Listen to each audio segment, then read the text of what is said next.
So when the taxi stops, people would automatically know that these are young kids that are going to sit on this kameme, who was in these taxis. So you just sit. But remember, home you were given transport. But you could chew your transport, despite the fact that you even had a break, and sit on the kameme, then reach where you're going, get off, and go in peace. No one would complain. Now, me, I hated the kameme for one reason. That thing used to be hot. But now, what would imagine you do if you a long chewed your journey. money? Or, you know, boys, you want to journey. buy some wires to do cars or something, and you need some money. Boys, you've always loved money. And it's even funny.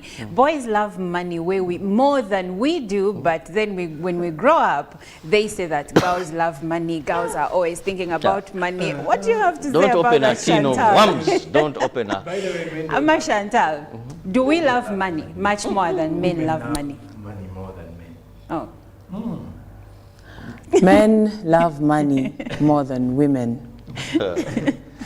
And the only reason as to why it has been really blown up and really blown out of proportion, if I may say, is because when a woman says you're not taking care of me, of course she means money. That hair is not going to do itself. It needs money. My nails need money. Home maintenance needs money. But look at a man when he comes back home and he has not made a penny. My friend, he will knock everyone in the corridors. He will be rude. He will be all these things. And then you tell me that who is affected by money most? It's a man. Men don't love money. They need money for the responsibilities they have. That translates. So love. What makes a man going that way is because in the morning he has to leave money. Everything lies basically on him. And but women, the reasons they love money are not because of the responsibilities they have. It is just in their DNA. Okay, we will continue this conversation when we go Robert, off air, because we are going to agree to disagree. Robert, I will sit you down. We will have this conversation. I will show you why women need money. They don't just love money. Yes. Anyway, Chantal, what are you throwing back to this morning? I could have a lot of things to throw back to, but I would love to go back to my childhood days. And if you were a girl that was like me, grown up with your grandparents that would allow you to be a bit naughty, I used to love climbing trees. Climbing trees? Yes. And I know in some cultures they'll tell you, but yeah. I would love to go back some of those days. You know, you're free, your spirit is young and free and innocent. So you want to climb some trees? My friend. If you had a chance. If I had a chance, I would. I really would. Paul, in your days, you seem like you were a naughty kind of person. But I'm curious, what are you throwing back to this morning, especially if you want to go back to your childhood like Chantal, but you don't have to. No, I throw back, there was a time I was living in Mukono, in an area called Chetume. Chetume, as you're heading to Chisoga, that is Katosi Road. I think those were times when I was still in my high school. Great days, those ones, because that is when I learned how to milk a cow. So I was living with my auntie, and at the time she had quite a number of, you know, she was into agriculture, commercial agriculture, I should say. But then pretty much when you look at how, you know, she helped me go through the grazing phase. I learned many things during that time, because back in the time I was so scared of a cow. Even getting close to cows. But surprisingly, during that time I learned how to milk, and I can do it so well currently.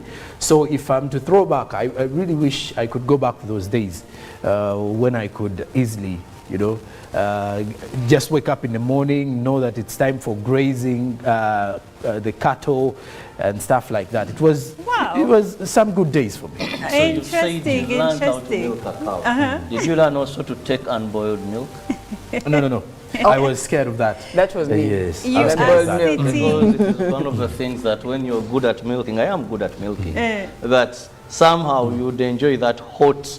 Yeah, it's only because lately the cows get sick so much and everything. But so some of us really, you would wake up in the morning, wash, depending on the community, wash your face, and just go and get after your- milking, they just a pour in your mug. cup and you go. You go. Okay, as people are throwing back to village times, I remember this one time I went to the village for holidays. Now, everyone who knows me, I was born in Kampala, raised in Kampala, went to school in Kampala. So this one time I'm in the village and I had to go and fetch firewood. I had to dig. Yes, firewood. I tell people I've ever fetched firewood and they're like, what, you? No, not possible. But I actually did it, and we had this thing where the longer your batch was, the more the less the chance of you going back to the forest alone to pick firewood. So I did that, but yeah, you may not believe it, but yeah, I'm throwing back to that. Anyway, it is still Good Morning Uganda. Thank you so much. If you've just joined us, you are not very late. We start Good Morning Uganda every morning from 6:30 to 9 a.m. every morning from Monday to Friday. Now, on Good Morning Uganda, we usually have different conversations, and of course, stories that made news overnight are shared here on UBC every single morning. Now, last evening, a story broke out, a news story that sent the entire world actually by the storm. And this is the revelation that the leader of the mercenary group, Wagner Prigozhin, died in a plane crash last evening. Now, his group social media account is claiming that his plane was shot down in the skies of Russia. We will know more on that story, and of course, as you watch UBC TV, you will get more details. But for what we know right now is that Prigozhin is dead. My goodness, this was a shocker for me. Robert, did you see that story? Oh, Chantal. One thing, of course, I didn't see that happening, but the Wagner group, of course, it was very obvious that something had to be done. And usually, because this is not, it's more of a mercenary group. And you know, the Russia war with Ukraine has some Western powers that are really working beneath the ground to ensure that Russia is defeated, and they will do anything to set pace of any fears in this. So I didn't see this Wagner boss being killed in a plane crash, but it was obvious this is a group that is not making the entire world rest. Most of some Western powers that do not conform to Russia. They have that feeling, but also not forgetting that Putin also is a person whom you don't just play mind games with and technicalities, and you think you're just going to go on scot-free. And of course, it should be noted that Prigozhin led an aborted mutiny against Russia armed forces in June. So it was actually surprising to the rest of the world that he tried to do this and he was left scot-free. But anyway, there was a plane crash. He is now reported dead. Unfortunately, there were 10 people on the plane and all of them crashed. But going away from that story, we still have more that we have gathered for you this morning, and we will start it off with the local news.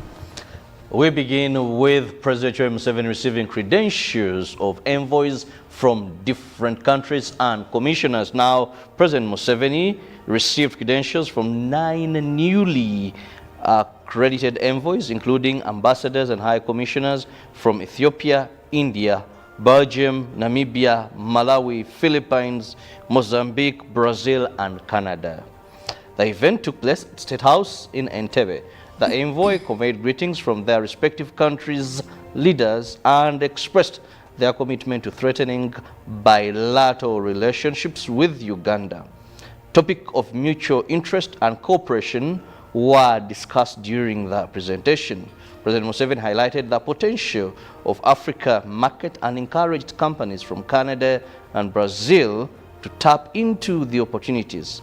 The president welcomed the envoys and reaffirmed the importance of continued cordial relations. The ceremony was attended by government officials, including the Minister of State for Foreign Affairs. Now looking at the reaction on cat ban, Miraa growers and dealers have protested the newly passed act by the parliament prohibiting Miraa growing and dealership in Uganda. Growers and dealers have urged President Yoweri Kaguta Museveni not to sign on this passed legislation, asking Parliament to review and de-gazette Miraa from narcotic drugs.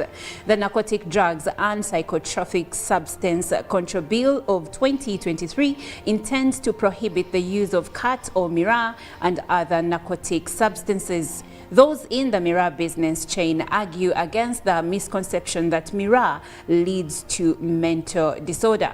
The business is prominent in Kasenge Wakiso district and it is the main cash crop in Butambala district, employing a reasonable population who are likely to lose a vital source of income. Those in Miraa business under their umbrella body in Wakiso district, Wakiso Miraa Growers and Dealers Association, want the president to decline the signing of legislation. Moving on.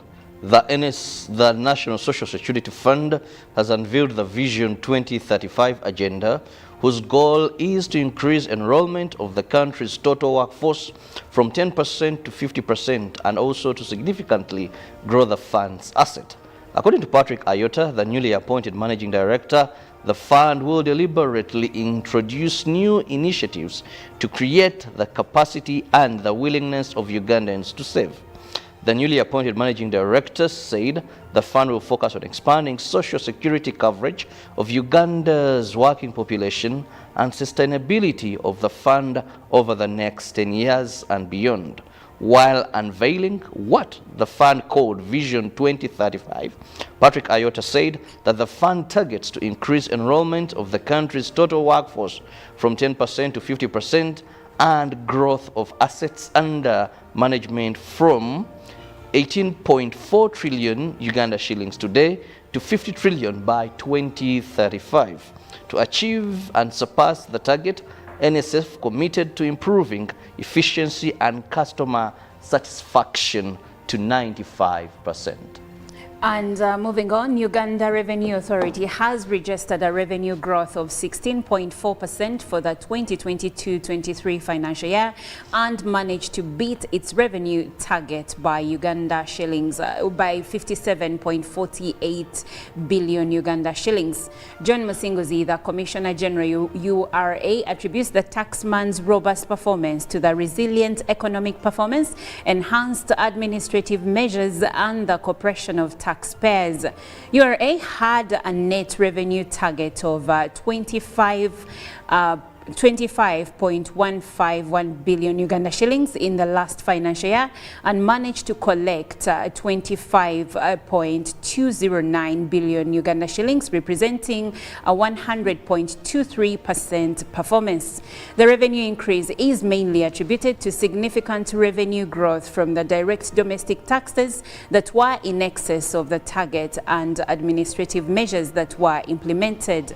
The growth of taxpayers' numbers by 882,286 is also attributed to the improved performance. Away from that, we cross over and check what is happening on the international scene. We start off with Russia and Prigozhin, head of the Russian mercenary force Wagner, or pronounced as Wagner, was listed among 10 passengers reported killed when a private jet crashed north of Moscow. Authorities are investigating the cause of the crash, which occurred exactly 2 months after Prigozhin led his fighters in a short-lived mutiny against Russia's military leadership. There is not much that happens in Russia that Russian President Putin is not behind, but I don't know enough to know the answer, US President Joe Biden said in a reaction to the news. Ukraine presidential AD, that is Podolyak, said the plane crash was a signal from Putin to Russia's elites ahead of the 2024 elections. Beware, disloyalty equals death. Questions are now being raised about the future of thousands of Wagner fighters deployed in Africa, Belarus, and elsewhere. And away from that, it is celebration in India as India made history as its moon mission became the first to land in the lunar South Pole region. With this, India joins an elite group of countries to achieve a soft landing on the moon after the US, the former Soviet Union and China. The Vikram lander from Chandrayaan-3 successfully touched down as planned at 18:04 hours local time. Celebrations broke out across the country with Prime Minister Narendra Modi saying India is now on the moon. "We have reached where no other country could. It is a joyous occasion indeed," he added. Mr. Modi was watching the event live from South Africa where he is attending the BRICS summit. Indian Space Research Organization chief, that is Panika Somanath, said the successful landing is not our work alone. This is the work of a generation of ISRO scientists.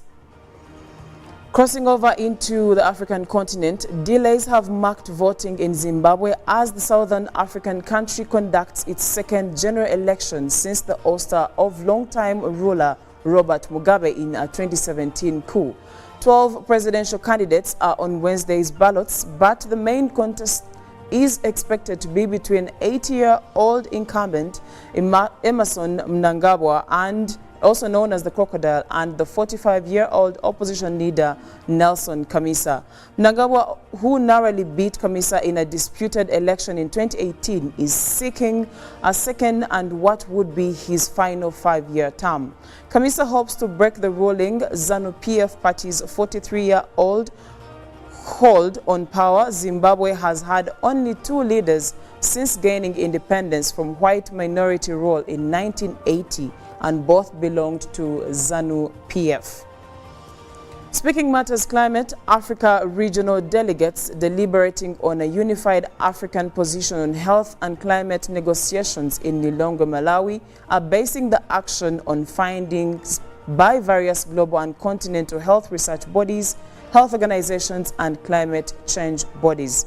Malawi Country Director, AMREF Health Africa, Mr. Hester Mkwinda Nyasulu, believes that the United Nations Sustainable Goals cannot be achieved if health, which is one of the enablers, is not considered and handled at the UNFCCC table of negotiation. What we have discovered as AMREF Health Africa over our years of implementation is that all our efforts are taken aback because of the effects of climate change that reverse all the investments and gains achieved. He reiterated. That is what is happening in Matters Climate and on international scene. We cross over to the press review. Thank you so much, Chantal, for that update in climate news and, of course, international news. Now we will be taking a look at the stories that have made it to the headlines in our local dailies. Back to you, Sonko. Well, with the press review this morning, with me I have a copy of the Daily Monitor and the New Vision. And with the New Vision, Wagner chief feared dead in plane crash. That is top of the agenda with the New Vision today. Then Minister defends multi-billion shilling digital project. That is Minister Muhwezi blasting Otafire over the number plates project. Big report with the New Vision today.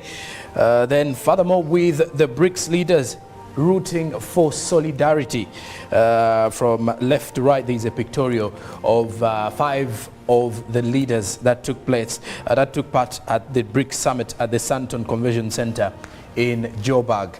And of course, this was a picture that was taken yesterday with the South African President Cyril Ramaphosa, who was the host of the BRICS Summit 2023.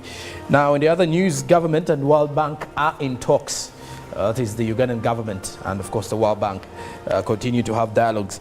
Now, in regards to preparing your children or your students for the holidays, a new curriculum for Senior 6 entrepreneurship, Senior 2 physics and math are all included in today's New Vision. And also elsewhere, 50 Ugandans in Kenyan refugee camp. That is another report that is being highlighted with the New Vision newspaper today, Thursday. Now, moving further with the Daily Monitor, still with today's edition, taxi fares rise as bus strike enters third day. Of course, this has been a very huge concern over this particular week in regards to those who are actually moving or traveling using buses out of Kampala. Now, in the other news, farmers stuck with cut after new narcotics law. More of the details here with the Daily Monitor. Now, NDA warns on Viagra-laced products. Another report by the Daily Monitor today. As in the other news from the international scene, Wagner boss Prigozhin feared dead. Still, the Daily Monitor gives you the same report, as Airtel has been fined 700 million Ugandan shillings for copyright breach. Who has filed the report? You'll get more of that. And of course, I think that is the same thing as Chantal is mentioning, Conscience, a performer who has actually been here a couple of times to perform in Uganda. But not only that, on the issue to do with the NSSF saga, IOTA's ambitious 50 trillion shillings plan, this time around after he was actually announced as the new managing director last week. Now, in the other news, World Bank only cares for gay rights, says Bobby Wine. There is a report of that in the Daily Monitor. As concern over Bugisu students' suicide is also another report that the Daily Monitor is having you today. Well, that's it for our press review from the local dailies in the country. Now, Sonko, you mentioned in one of the stories in the Daily Monitor that farmers are stuck, farmers are stuck after the new narcotic drugs and psychotropic bill. Now, when we come back, we are going to have a discussion on that very point because this week Parliament okayed the new narcotic drugs and psychotropic bill. We would like to know your opinions on this bill. Did Parliament do a good thing? Do you think they could have changed something? And of course, more on that regarding the cat farmers. Where do they go now? What do they do? Is cat as bad as other drugs? We'd like to know your opinions. So share your opinions with us when we come back on the newsreel. The WhatsApp number is 0709 602 Share your opinions when we come back. My name is Olive Monica Najima. We will leave you with the inspiration song of the day and we'll be right back. Studios in Kampala. This is Good Morning Uganda. Friday, which enters us into the weekend. That is exciting, and if you're not excited, I don't know really which side of the bed you woke up to, but you're gonna be fine because today is a new day, and I always believe that every new day is a fresh start. It is a new chapter of your life to be happy, to realize some of the goals you didn't realize yesterday. So I'll go to Chirabo. Good morning. Yesterday's gone. Today I am new. Lord, by your spirit. Okay, it is Holy Ghost fire. Need to get it out. To How get it are out. you? At least I can sing. Okay. You know, even two things I've learned, singing and smiling, rejuvenate your body and keep you young. Yes. So even when you don't do so much exercises, even when you don't apply so much on your face and all that, just be happy. Okay. In every Be moment, happy. find something to be happy. And I want to tell you, life will be very easy for you. A reason to smile in every situation. Now, no matter what baggage you had, don't carry it into the new day. Believe that today is a different day. Good morning, and how are you, a lovely viewer? Well, throwing back, in our days, we had what they called the kameme. And also, lower class, your father would pick you, your mother would pick you. As you grew up, you had to have experience. How you come from Nakasero Primary School all the way to Seguku. Now, I don't know, but I don't see that today. It was very common for young children not to pay in taxis. So when the taxi stops, people would automatically know that these are young kids that are going to sit on this kameme. It was in these taxis. So you just sit.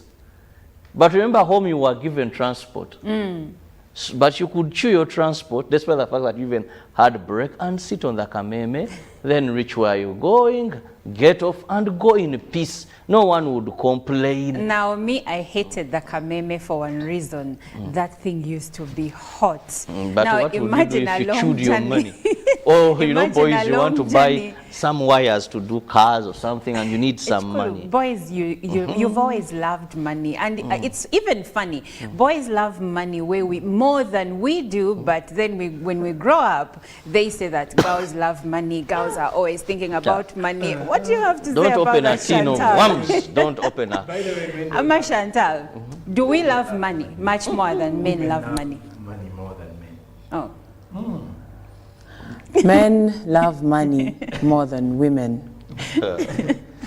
And the only reason as to why it has been really blown up and really blown out of proportion, if I may say, is because when a woman says, you're not taking care of me, of course she means money. The hair is not going to do itself. It needs money. My nails need money.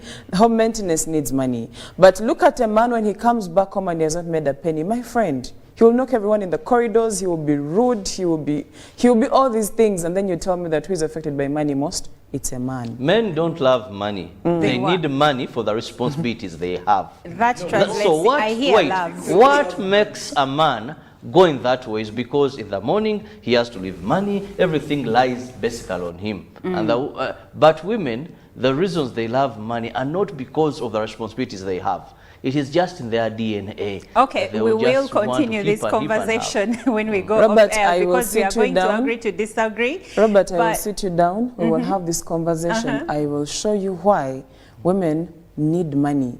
They And don't men just love love money. the money. Yes. Anyway, Chantal, what are you throwing back to this morning? I could have a lot of things to throw back to, but I would love to go back to my childhood days. And if you were a girl that was like me, grown up with a bit with your grandparents that would allow you to be a bit naughty, I used to love climbing trees.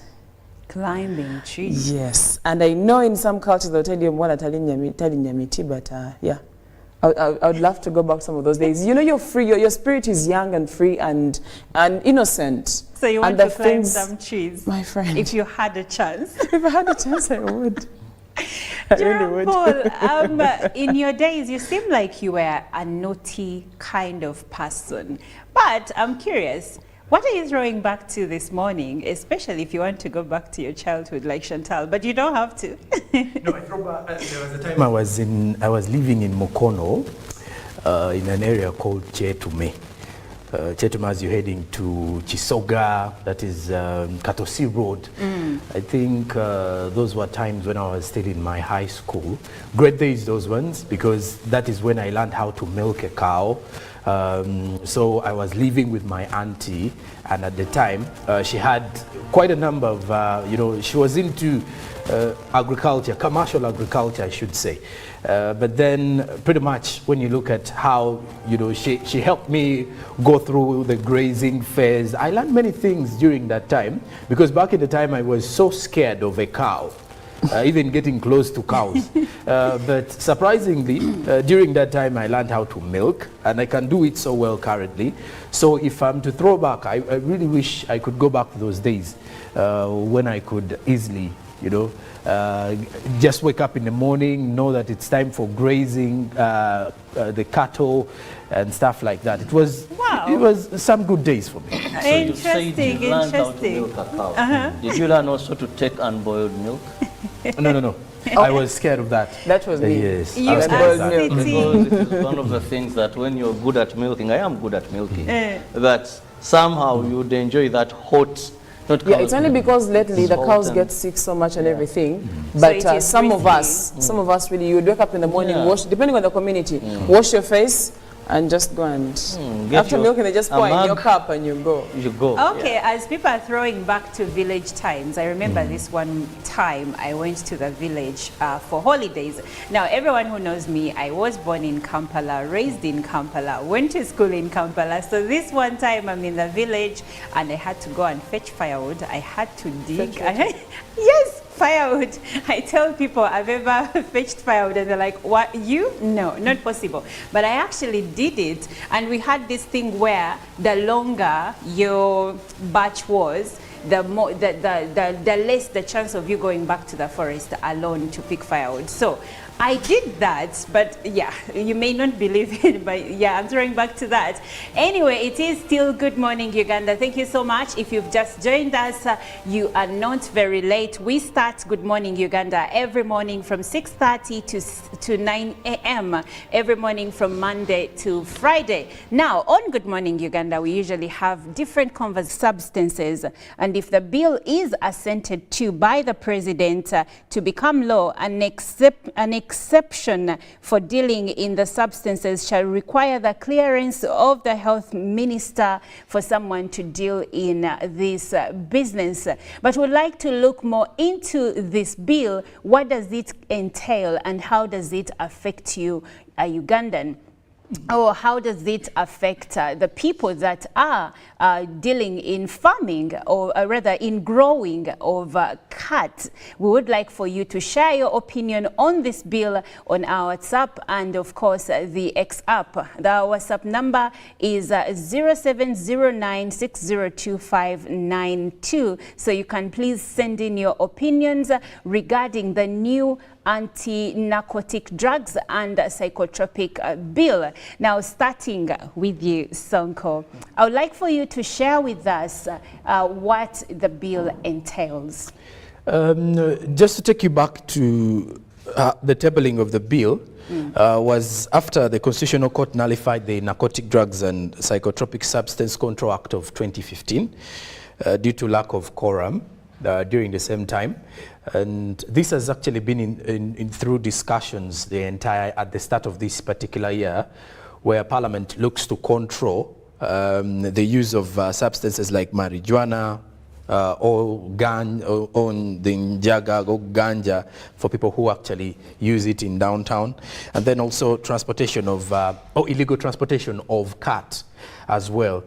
So as we get into this particular situation, you get to realize that under the bill that was passed by Parliament, cultivation of cat, for example, without a license, these are some of the provisions that Parliament is actually highlighting, is that if you are cultivating cat without any license, then you are likely to be fined 2.4 million Ugandan shillings.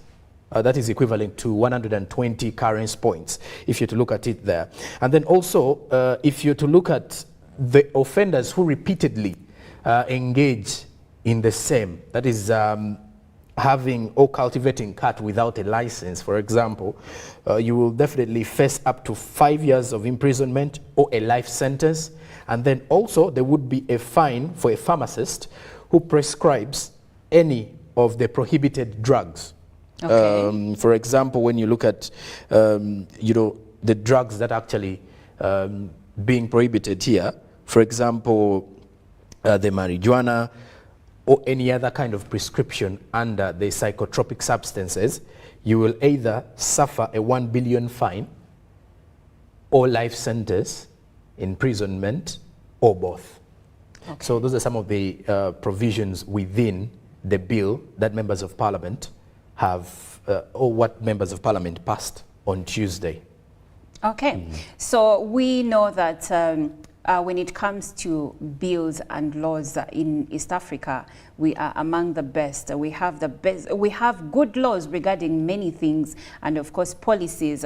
Now, in passing the bill, the government reasons that the legislation is meant to strengthen efforts in the fight against the supply and use of illicit drugs and substances. This looks good on paper, but if I may ask Chantal, how do you think this is going to be carried out? Because yes, on paper it is happening. It will look good even if the president assents to it. But we know that the way drugs are sold today, for instance, some people are selling drugs in cookies, in cakes, in gummies, and many more. How is this law going to ensure that these people stop doing that?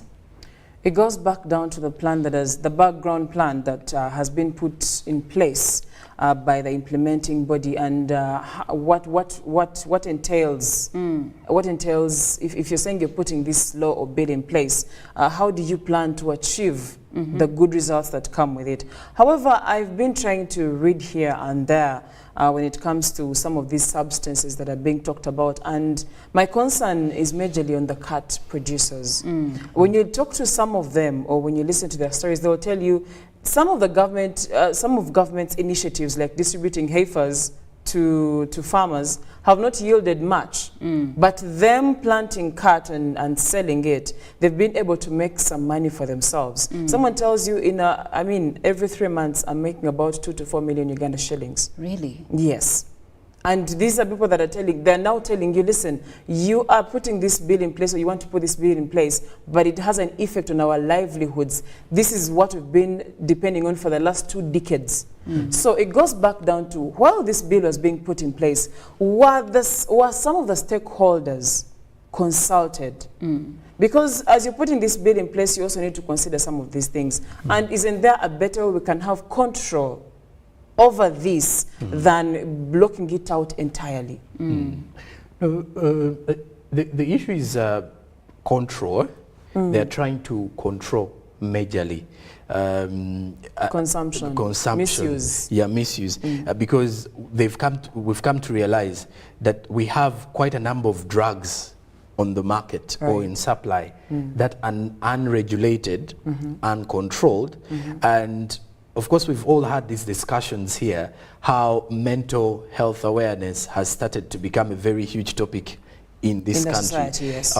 Simply because there is a way Ugandans are dealing with depression silently, and most of them are either addicted to a certain drug, or others get these drugs from pharmacists who tend to prescribe for them. And we all know how dangerous, having issues with sleeping, if you have insomnia, I know that you can't relax. And there are some drugs that are not supposed to be overtaken in regards to the fact that at times they become addictive, and they have long-term effects with them. So the law is actually seeking to control and set up measures, really, because here there is also a fine which says that if a person who smokes or inhales, sniffs, or uses the drug without lawful excuse, is said to be jailed for a period of not exceeding 10 years.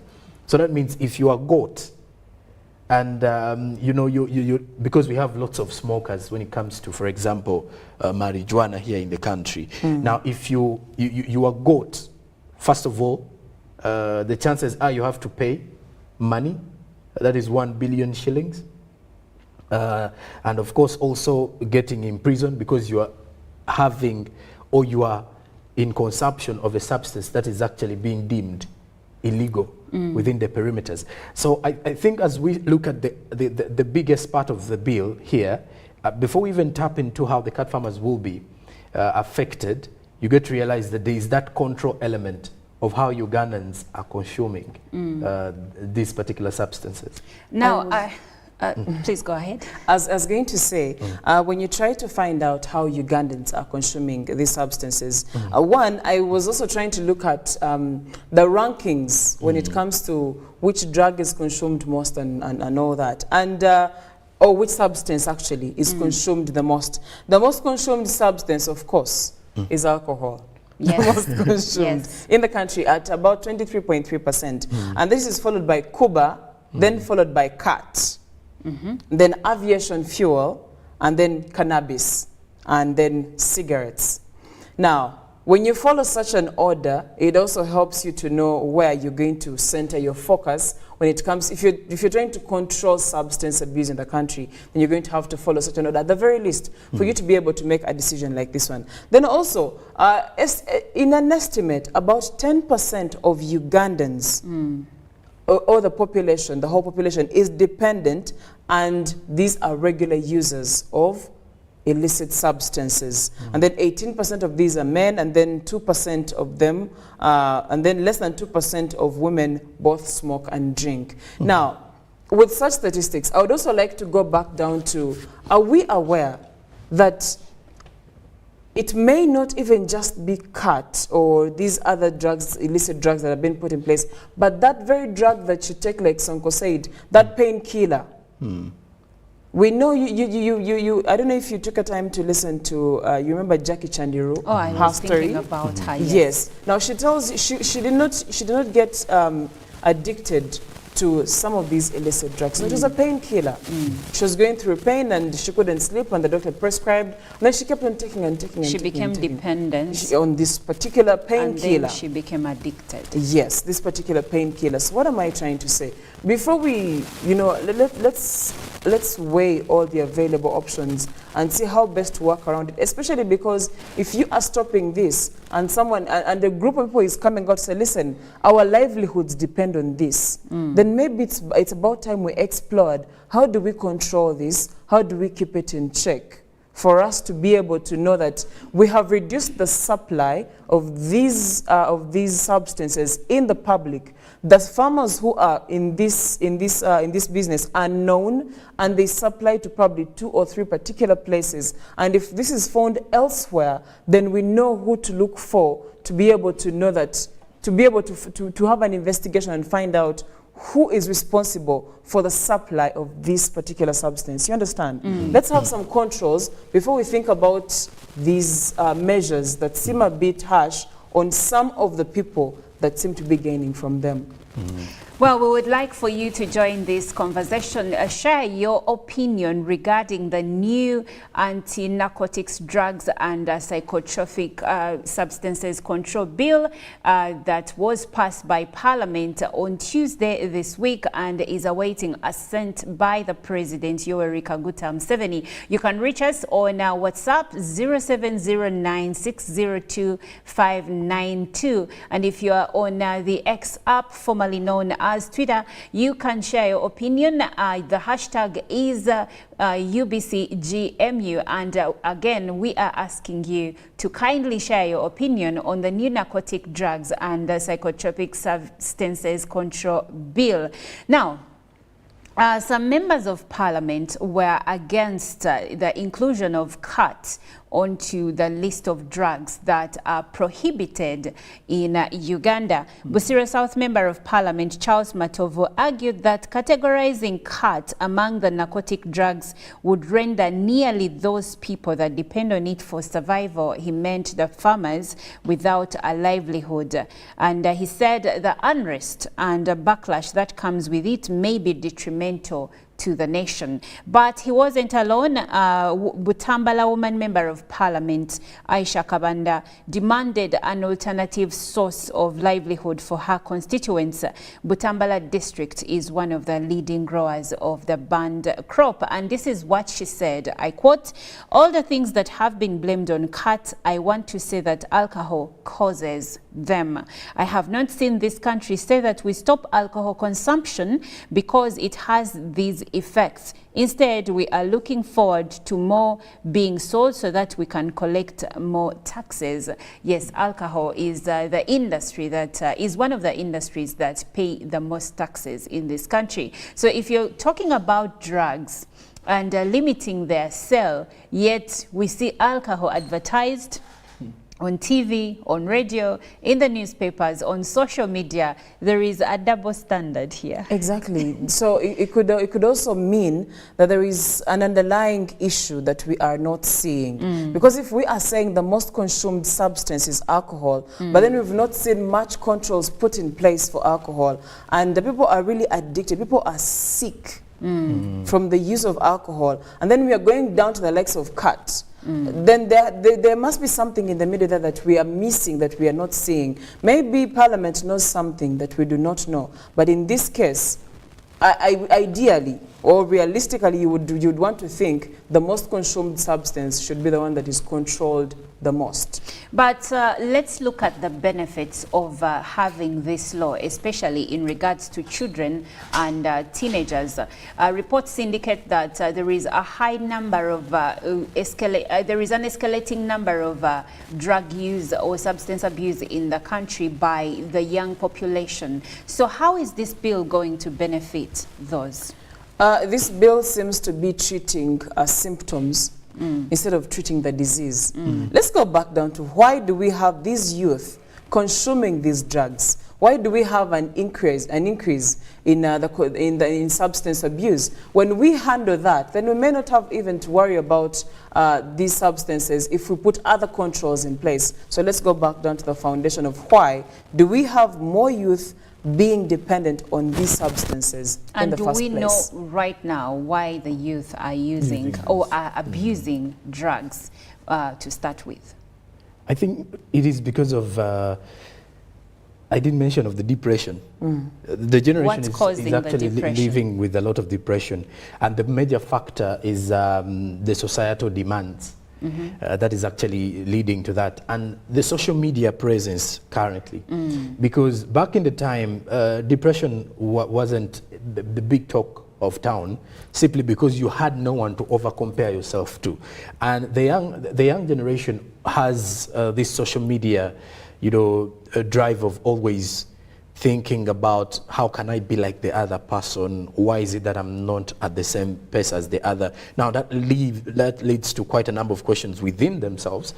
They develop these kind of insecurities where they feel they've not made it because they haven't made it in a in a certain period. And with time, when they feel lazy about it and they have no one to run to actually get, you know, serious mentorship or someone to talk about life with, you know, to talk about all these challenges that life brings to you, most of them find themselves engaging in such activities because at least when you look at some of the people who have actually survived addiction of any substance whatsoever, they will tell you there is that confidence it gives you, or it puts you in a different reality of the world where you think your problems or challenges are getting out of hand simply because you've maybe you've used you're taking marijuana or you're taking a given substance that may be prescribed to you by a dealer.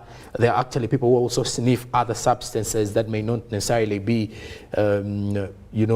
marijuana or the other psychotropic substances. Like aviation fuel. Yeah, aviation One fuel. wonders how people access aviation fuel. There's a lot that really happens with people to get into this. So I think the issue is to control and mainly to also look at the people who are selling these particular substances, because like you've mentioned how people get into contact with aviation fuel, but you get to realize that we do have people who are supplying it. It's among the top three drugs being abused. Because when you go downtown, they will tell you they have people who supply. We've seen all these investigation stories where the dealers in what you could call the slum areas or the ghetto will clearly tell you it is funny that it's actually people who actually in offices that you would think are the corporate offices who are supplying these substances to them. Names are always withheld because of security matters. Yes. But this puts us into situations that, well, it seems the law is undermined, and then if we are to put control, then maybe we shall be having some different results. Control is a good thing. My concern is on execution. I have reservations on that because, like you said, some of these drugs are sold, let's say, in the slum areas. Now, if you have been to an actual slum, let's say Katanga or that slum in Namuwong or behind the Reri, you will realize that you will hardly ever find law enforcement there, right? And and these places harbor many Ugandans, young Ugandans therein, because when we talk about some of these things, you're thinking about your uptown Kafunda, or you're thinking about people from a certain class, but you may find that those are not the people that are taking these drugs the most. But okay, going back to even uptown Kafunda or even uptown schools, do you know, by the way, that it is reported that some of the highly treasured and respected schools are the schools where drugs are being abused the most? Because of the fact that... So, is it because these children have money, they can easily access the drugs? What's going on here? Because they are more exposed to what is out there, yes. Really. These kids are more exposed. These kids, for lack of a better way to put it, have the luxury to access so much information and of course money that enables them to purchase these things. So, well, that's pretty much the main reason you could put forward for why these big schools, and also the fact that the controls in some of these homes are really, if it's a kind of role, it's laissez-faire. Like. Anyway, today we also have a challenge to add to what you're saying. We have a challenge of busyness. As parents are busy, we hardly have time for the children in most homesteads, and this is not to blame anyone, but it is the reality. Some parents have 1 or 2, 3 jobs they're doing in one single day, or one job that is high pressure, entails staying away from home for long hours. So you'll realize that children are left in the care of the TV and their gadgets, and of course the maid. Now sometimes these people, and of course the TV and the gadgets, are not going to expose your child to the right information, and by the time you find out that something is already overboard, it may be too late. So we need to keep checking in. You know, there is also something I've come to realize why the cat farmers are really worried. Because earlier this year, when Somalia, which is one of those countries that actually has ready market for cats. When Somalia reopened its market earlier this year for cat supply, especially when you look at Kenya, which exports cats to Somalia. In the first week of opening, it was actually reported that Kenya gained $2 million From cat. from exporting cat. That was a report that was run by the East African. That they actually got $2 million, the region of $2 million out of exporting cat to Somalia after Somalia had opened the market. So when you look at the numbers or the figures that Chantal has actually been mentioning here in regards to how profitable it is for the farmers and how many of those have actually been earning a living from, dealing with cat, you get to realize that if the law is put in place, these are people who are going to be affected greatly economically. And when you listen to Kenya, actually, I was reading a report earlier this year, that is in July, I think it was 14th July this year. This is when the debate was actually heated up, when the Minister for Internal Affairs was saying some of these drugs should actually, he was saying medical marijuana and cat should not be included, or should be exempted in a way when it comes to this very bill. And his reasons were because of the profit element. And he says, when you go ahead to read, he says, of course, you can separate. He says he doesn't support the Rasta, the marijuana used by the Rastas and all, but the medical one can actually. With time, even the medical one, once someone is addicted to. Yes, if they misuse it, it becomes a substance. But then when you go further to do a bit of research, you realize that Kenya, like you said, makes about 120 million US dollars just exporting to Somalia. And guess what? The 120 million US dollars is a quarter of what Uganda gets from coffee export. Whoa, what? Yes. So you realize that maybe we need to revisit this and have controls as an economy, as a country. Maybe it's high time we actually gave it more emphasis, because we already have market out there. And among the members of parliament who were advocating for cat not to be included on the list of the drugs in this bill, one of them said, you are against something that is working for East Africa. Like she said, Kenya gets $120 million from exporting cat to Somalia. But I think our members of parliament, because majority of the members of parliament were against the suggestion that cat should be excluded from the list of drugs that are on the narcotics bill.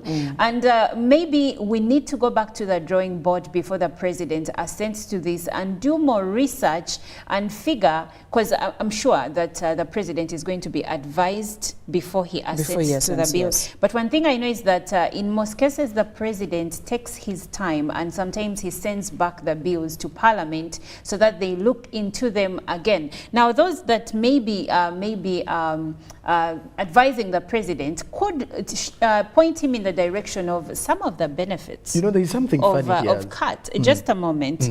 I'm saying here that CAT makes people more alert. And one of the members of parliament said it is the reason why most truck drivers use it.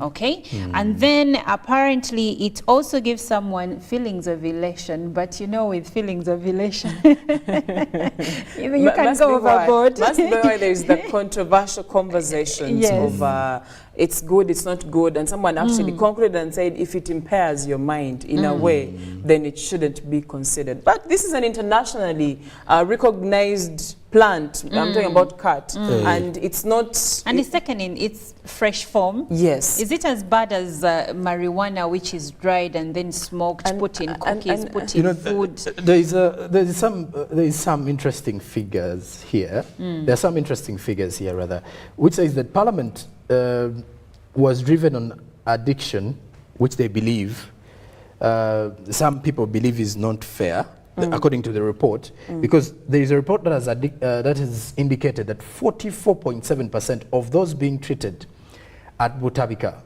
was a result of alcohol consumption. 44.7%. So that means that is like the majority, really. Right. And only 2.1% are cases that are reported from consumption of CAT. Now, when you look at those figures, again? That 44.7% of those being treated at Butabika were a result of alcohol abuse. Now, for those who have abused CAT, the cases that are in Butabika, it's only 2.1%. So that takes us back to what Olive said, the double standards. You can't say you're controlling these and then you've not put measures in place to control the likes of alcohol, the most consumed substance. And most of these substances are taken in supplement to alcohol. Yes. The primary substance abused is always alcohol, and when people are excited, someone brings weed, they're like, can I share? Someone brings us maybe cocaine, they're like, can I share? So alcohol seems like the underlying problem. The foundation. And the denominator. Exactly, the common denominator. And no one is talking about alcohol. There needs to be alcohol control. And it needs to go beyond just saying that persons under the age of 18, at the end of an alcohol ad, by the way, where they say persons under the age of 18 should not be consuming alcohol.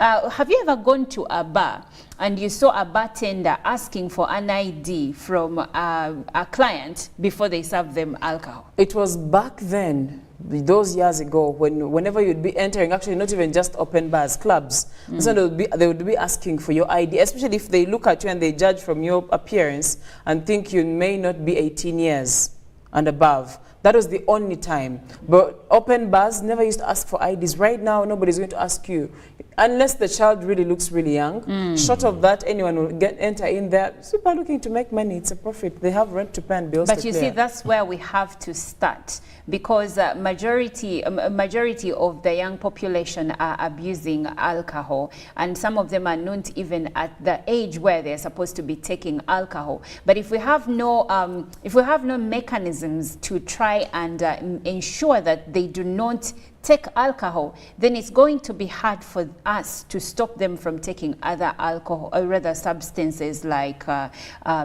drugs like marijuana, like meth, like cocaine, and many more that they're abusing after taking alcohol. But we'll be sharing some of the comments that are coming through from social media, and I'll start with teacher Okecho Bernard from Busia, and he says it is a good bill, but the government should get jobs for these people who are dealing in them.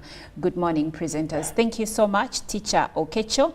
And the next commenter says, to me, as a Ugandan, I don't think the bill is necessary at the moment. Why? Because Uganda needs to make its own income now to develop herself departmentally. We are seeing external donors are withdrawing their financial support from us. Let the parliament just revise on and generate some favorable regulations which will help on the usage of drugs in the country. NSSF has just announced their best tax collection, and who knows if these drugs contributed a lion's share. This is Noor Mohammed from Kotido. Thank you so much. And the next one says, good morning, guys. When it comes to cut, are they stopping or controlling everyone, or just the small fish, or those big fish to which it grows and have ties to the government? Well, according to the bill, whoever is going to be growing these drugs will have to get license from the Minister for Health before they can continue. Otherwise, anyone and everyone is not allowed to grow cut and other substances that are used or abused by Ugandans. Now, the next one says on the narcotic bill, especially in reference to cut, Ugandans are sharp. There must be a very rare group of people who want to monopolize that cut production and export, since it's a lucrative business. Watch this space. So this person is alleging that probably some big fish are trying to monopolize the business of growing cut and of course selling it. They're trying to cut out the smaller fish. This is the allegation, as according to this contributor. And this one says, good morning, my presenters. It is me, Kaminda from Terego district. My suggestion is that government must pass the Narcotic Bill 2023 because some of us are getting of it in order to fulfill their basic needs. We as Ugandans, our economic growth is not well balanced in all over the country. Only 2 regions which have good privileges, but leave us northerners to grow those things in order to generate our money. Thanks. Thank you so much for your contribution. I think what he's trying to say is that it is a good suggestion, and he says that some of the northerners have been left out, so they end up looking at these other businesses as options to grow themselves. Thank you so much for joining this conversation. The conversation continues on the X app. The hashtag is UBCGMU, and if you'd like to share more of your opinions on WhatsApp, the number is 0709602592. And today we are asking you to share your opinions on the new anti-narcotic drugs and psychotropic bill that was passed by Parliament on Tuesday this week and is awaiting assent by the President Yoweri Kaguta Museveni. Now, going back to the team, there was a particular farmer called Tumusime. Yes. Tusime James. Now, Tusime James has 2 plantations. He has a tea plantation and also has a cat plantation. However, he says in his 3-acre tea plantation, he struggles to generate 300,000 as in Emitwala Satu a week from it. On the other hand, he says he earns more than 8 million Uganda shillings, million munana, from half an acre of cut. Wow. You understand? 300,000, apparently tea regarded as a cash crop and everything. In a week, he struggles to generate 300,000. But he can generate 8 million Uganda shillings from half an acre of cut. The other side is 3 acres, this side it's half an acre. Tell me this person is not going to be affected when it comes to this bill that is being put in place.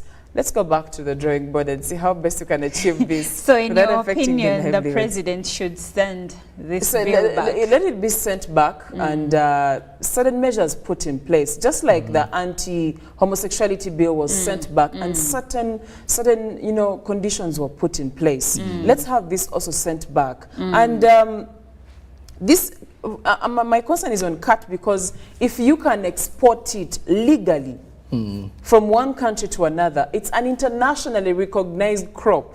That I'm using to call it a crop, an internationally recognized crop that can be, or plant that can be exported. So we should actually just have measures put in place and tap into this opportunity instead of. And this also begs for the question: do members of parliament do their research before they vote? Because sometimes when I see things like this, like for instance, cat.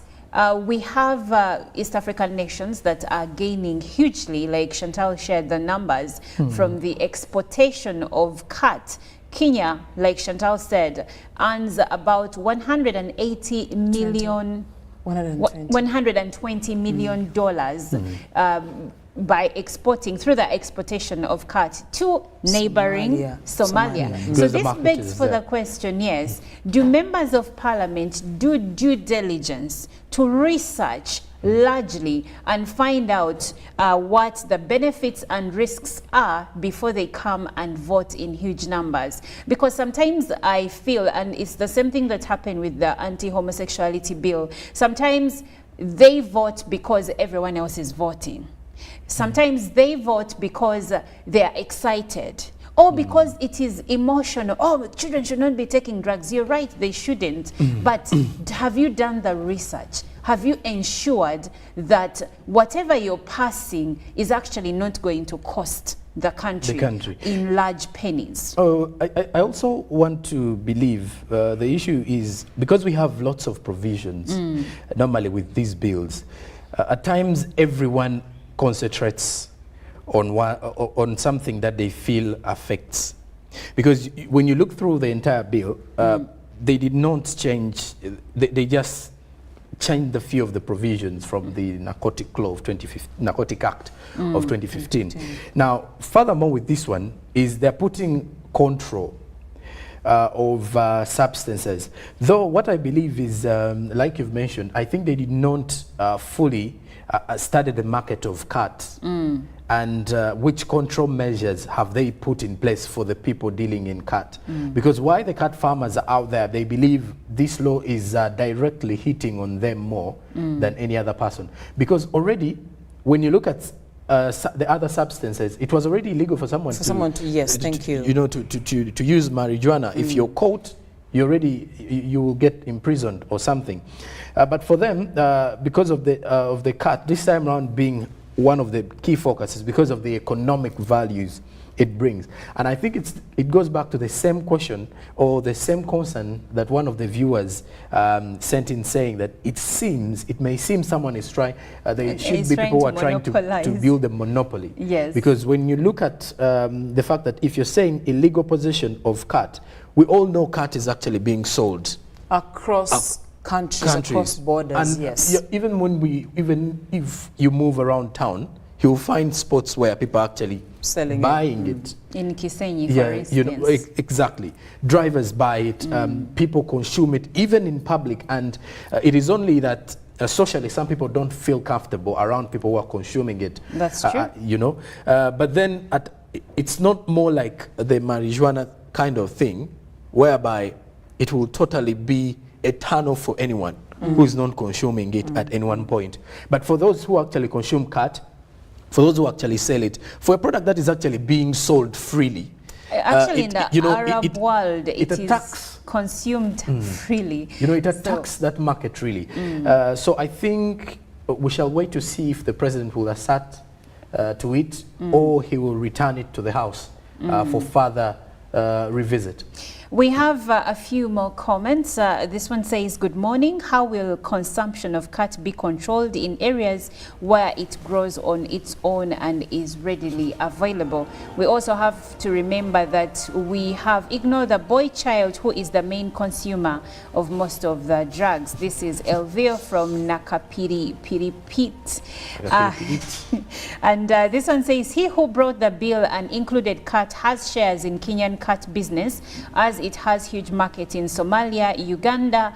Cat would offer competition for market. This is Leonard from Sironko. And Esther from Bali says, these members of parliament have many bills they have come up with and left them in their archives rotting. Now for this narcotic bill is being put for their interest. They want to take over full and do that farming and business as they did to timber. Let them look for a bill to control the wrong way of using it locally among the people, then stop farmers from planting, and also the selling may be organized. Thank you. Thank you, Esther.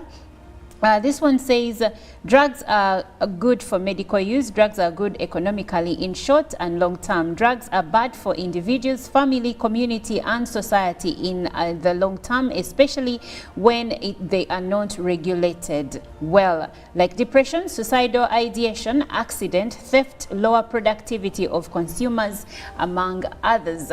Thank you so much for your contributions. The story continues on the X app. The hashtag is UBCGMU. This has been our newsreel for this day. I'm Olive Monica Najuma. We will take a short break and then we will be back with traffic updates and of course our business news this morning.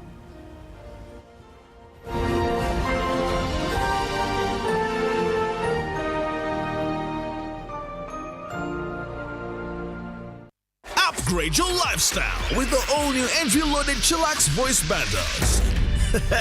Now, call all networks in Uganda with Chillax voice bundles. Call all networks, no expiry, no worries. Dial *100 *1# and select call all networks. Airtel, a reason to imagine.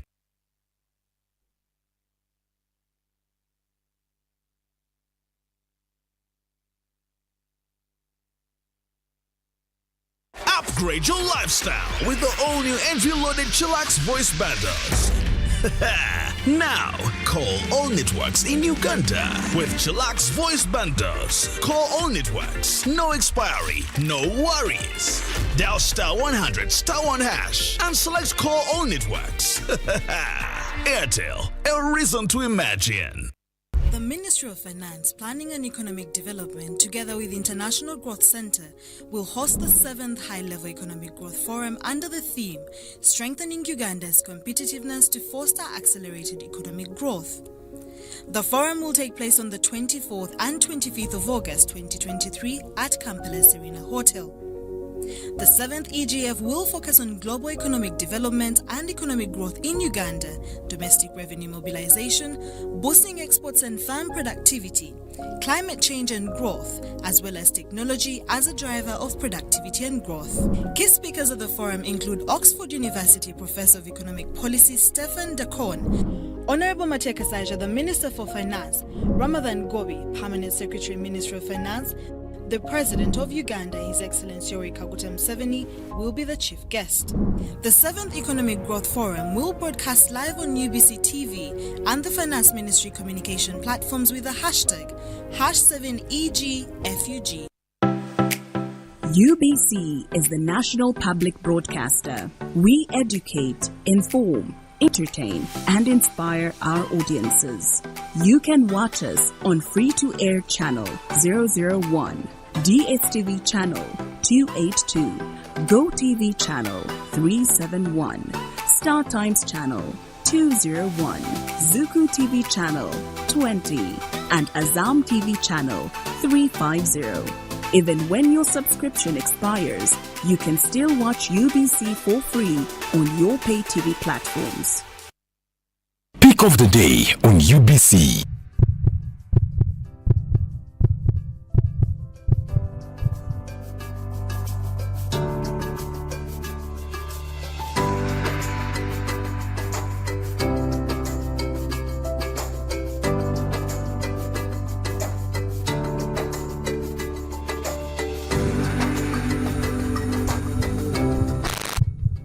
was brought to you by MTN Momo Pay is the easy way to pay. Dial *165*3# or use the MTN Momo app. You don't need cash. MTN Momo Pay is safe and free.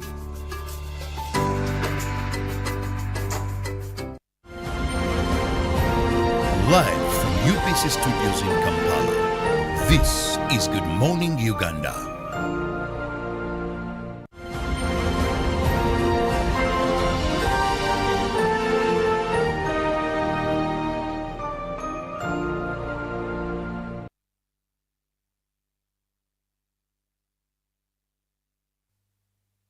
Good morning once again. I'm Olive Monica Najuma here to give you traffic updates this morning. Now, if you have just joined us, they say it's better late than never, because here on UBC Good Morning Uganda, we have so much that we share with you. So if you missed the conversations below, at least you will know how to maneuver this morning from one point to another, going wherever you are going. Now, today on our traffic updates, we will look into the route of Nansana through Namungona and Kasubi up until Nankulabye. Now we will pick it up from Nansana around Nexus Resort Hotel, and according to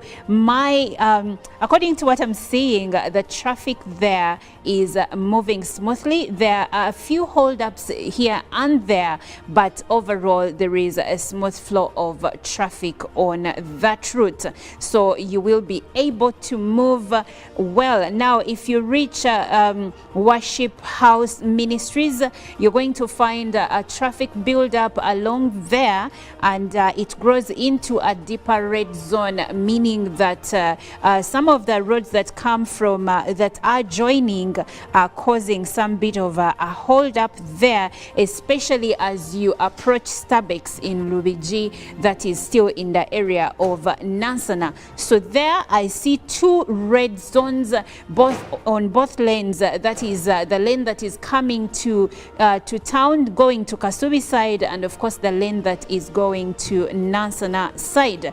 But after that there is a smooth flow of traffic.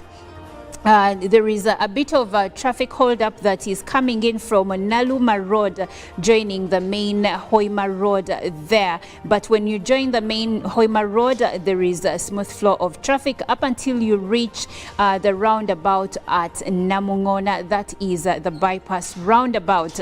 Now, if you're going that side of Mulago, there you will be okay because there is smooth flow of traffic. But then when you cross through, as you're trying to join the road that goes to Kasubi, you're going to find a little bit of a hold up there in Namungona, but it won't take you so long, so you should be able to move smoothly. But as you approach Kasubi, there is a traffic hold up, but that kind of traffic where, yes, there is traffic, but you are moving not fast, you are moving slowly, but at least you're not held up in one position. This goes on up until New Kasubi Market, and it continues going along that Hoima Road where you find Kasubi Primary School. It eases up a bit, but then around Kasubi roundabout, then there is a traffic hold up because of the roads that come in from Chimera Road. That is the roads that also come in from Makere side,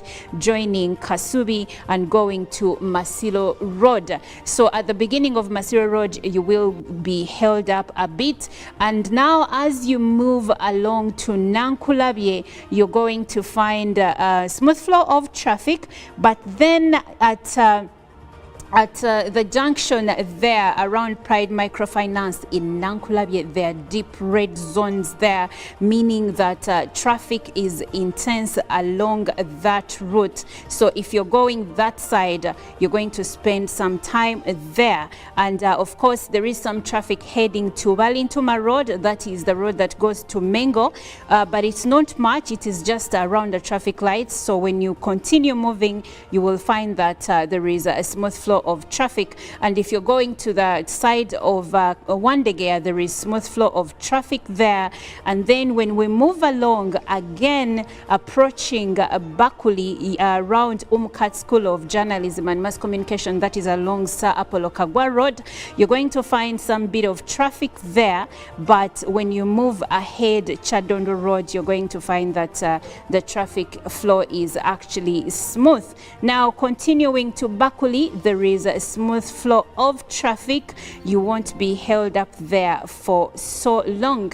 So if that's the route you're using to head into town, yes, you have been advised of the routes to take, but it doesn't look so bad, so you shouldn't worry so much. It's going to be okay. But if we look at other roads like Butikiro Road, there is a bit of traffic hold up there, and the same applies to Mwanga 2 Road. So if you're using those two routes, you should know that you will be held up a little bit, but overall it doesn't look bad. That is it for our traffic updates this morning. Now I will get back to Sonko to give us more in the headlines as of this morning and also the business news. Oh, thank you very much, Olive. Almost called you Sharon. I don't know how I'm skipping names there.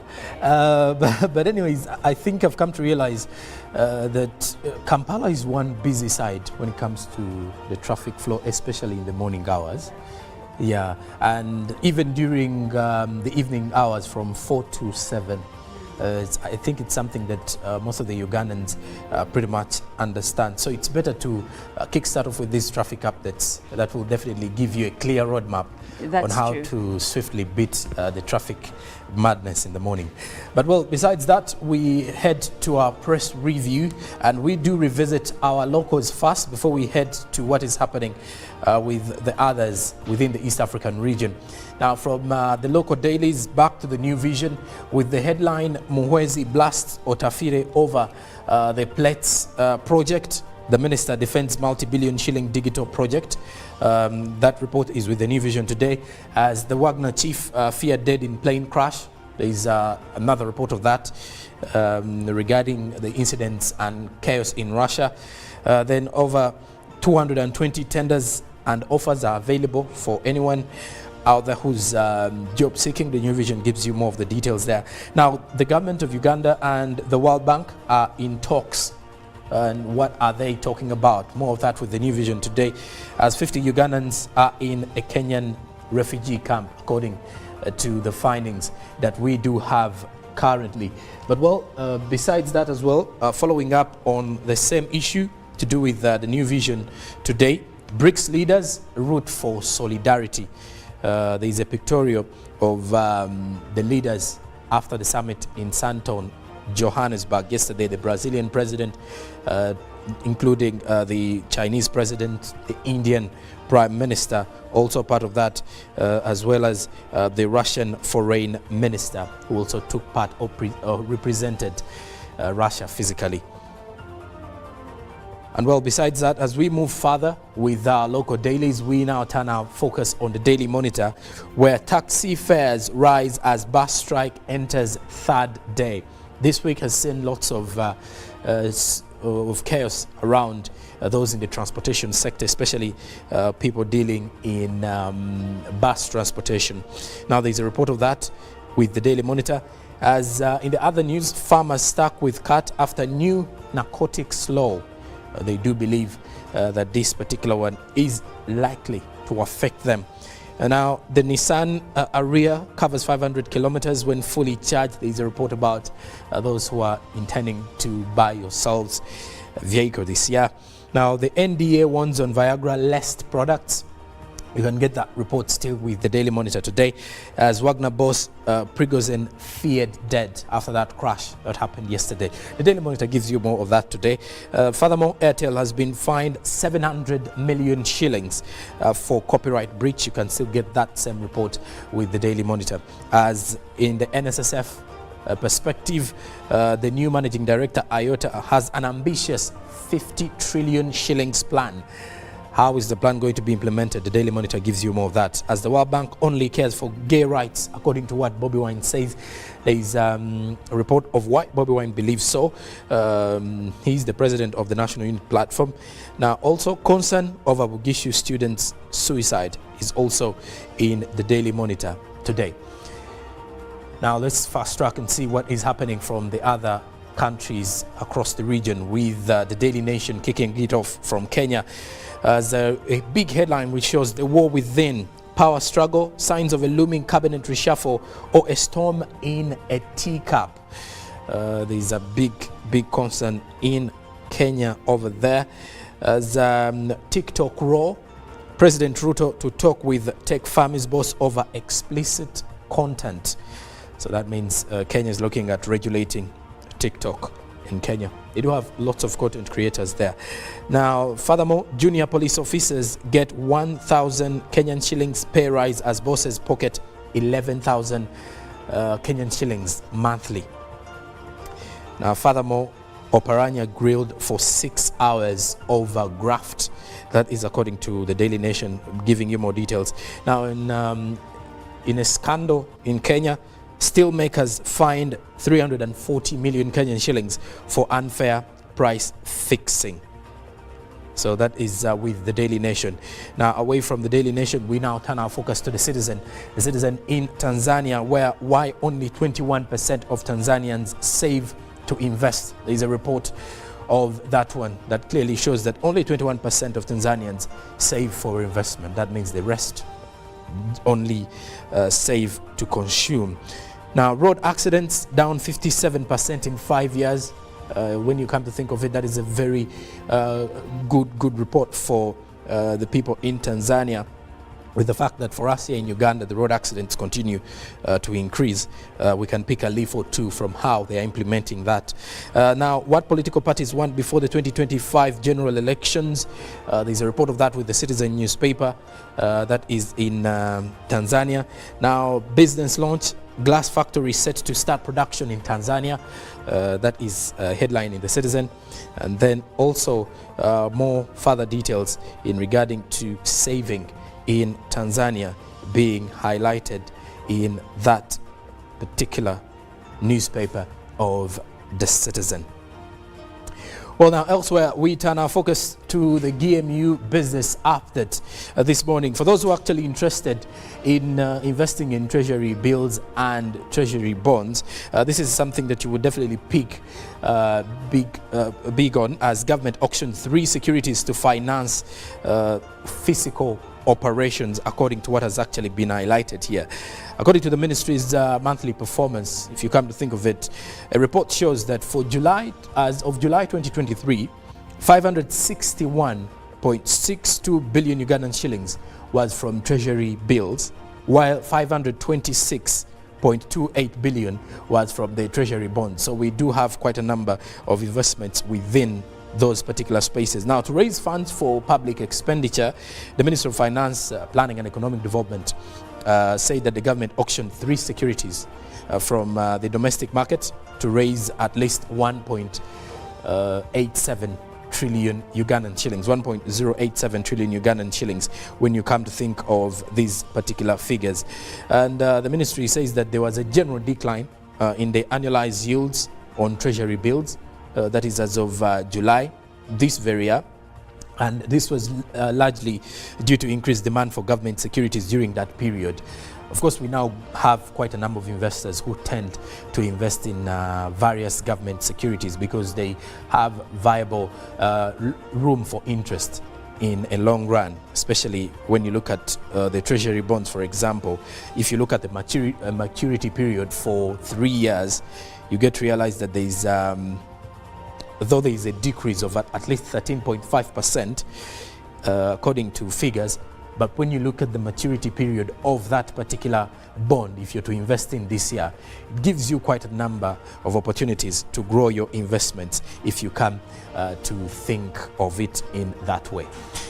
But well, of course, government tends to increase more and generate more income, that is through the Ministry of Finance with this particular move. All right, now, lastly, from our business update this morning, we now turn our focus on the forex rates as of close of business yesterday. Now, the US dollar was at the time of the opening was buying at 3,721.08 Ugandan shillings, while selling at 3,731.08 shillings. Now, by midday, it was buying at 3,716.54 shillings, while selling at 3,726.54, and then closing time, or by opening today morning, 3,714.13 is if you were buying, and then selling would go for 3,724.13. Now, closing time for the Great Britain pound and opening as of now is 4,735.51, while selling at 4,748.26. The euro closed at 4,033.91 Ugandan shillings, while selling at 4,044.77 Ugandan shillings. Now, in the other side, the Kenyan shillings closed at 25.68 shillings, while selling at 25.75 Ugandan shillings. Then the Tanzanian shillings was buying at 1.51, that is closing, and it also opened at 1.51 while buying as of yesterday, though selling closed at 1.52 Ugandan shillings. And with the South African rand, buying was at 198.25, while selling at 199.78 shillings. Well, that's it for our business update here on Good Morning Uganda. Stick around though. Coming up after the break is the GMU agenda with Chirabo Robert Nyonyintono to give you more of that. This is Good Morning Uganda.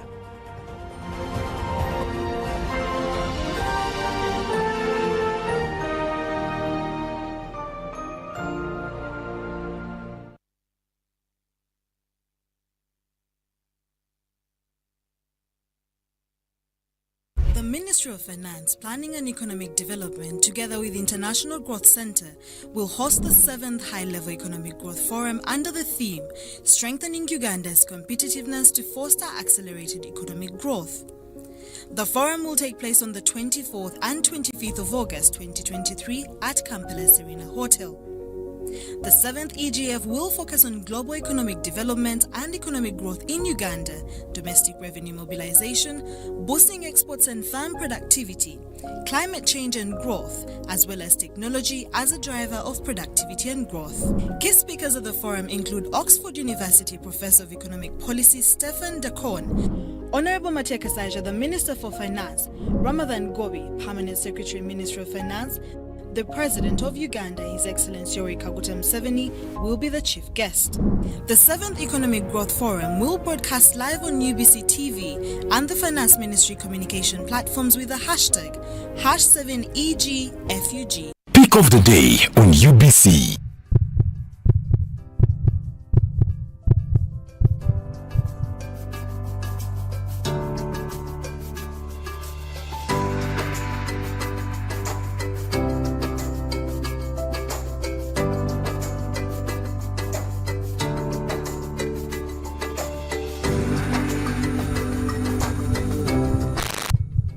Was brought to you by MTN Momo Pay is the easy way to pay. Dial *165*3# or use the MTN Momo app. You don't need cash. MTN Momo Pay is safe and free.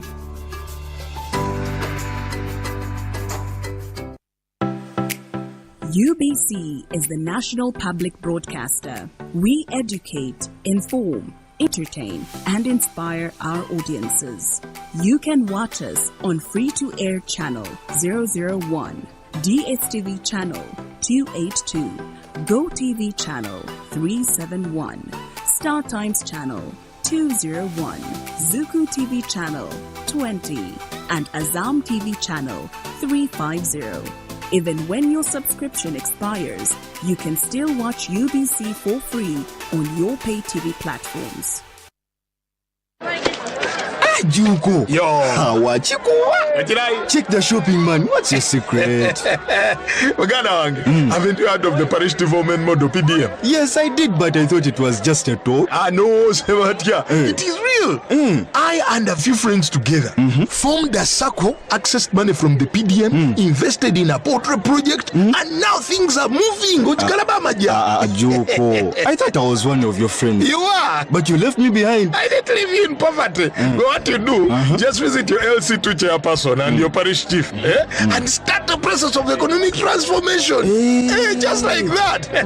The parish development model is an initiative from the government of Uganda through the Ministry of Local Government designed to transform all lives of Ugandans for the better. PDM, my parish, my development, my life.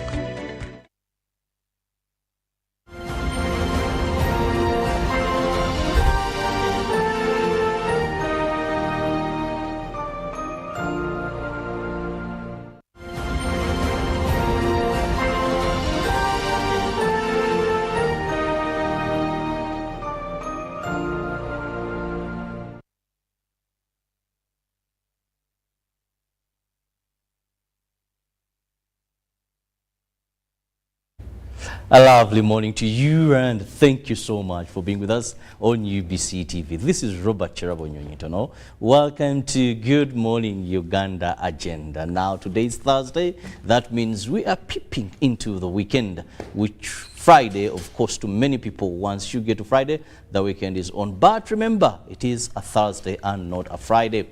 Well, this morning, I'm going to be discussing with my guest something that concerns all of us. All of us, and we are looking at traffic operations aimed at curbing road carnage. Now, of late, traffic has embarked on two serious operations. One is Fika Salama Extra, which is so common on the Entebbe Express Highway. Then the other is the drink driving operation. Recently, you saw how people were nabbed because they had enjoyed some bit of the bottle and decided to go and drive. Now, joining me on set is a face that is very common of recent because this is the man who speaks all these operations as they are going to take on. Every Monday, police usually has a press conference, and we have a spokesperson for the Directorate of Traffic and Road Safety, and that is SP Kananura Michael, who comes out and gives that information to the public. He's the man I'm having this morning, and join me, welcome him to my studios. And of course, he's the man with whom you're going to be getting and learning more about these operations. You're most welcome, and thank you for Thank you so much, my brother Anyonyitono. I'm glad to be here. I'm glad to meet you. And a good morning to viewers out there. Good morning, Uganda. I'm happy to be here.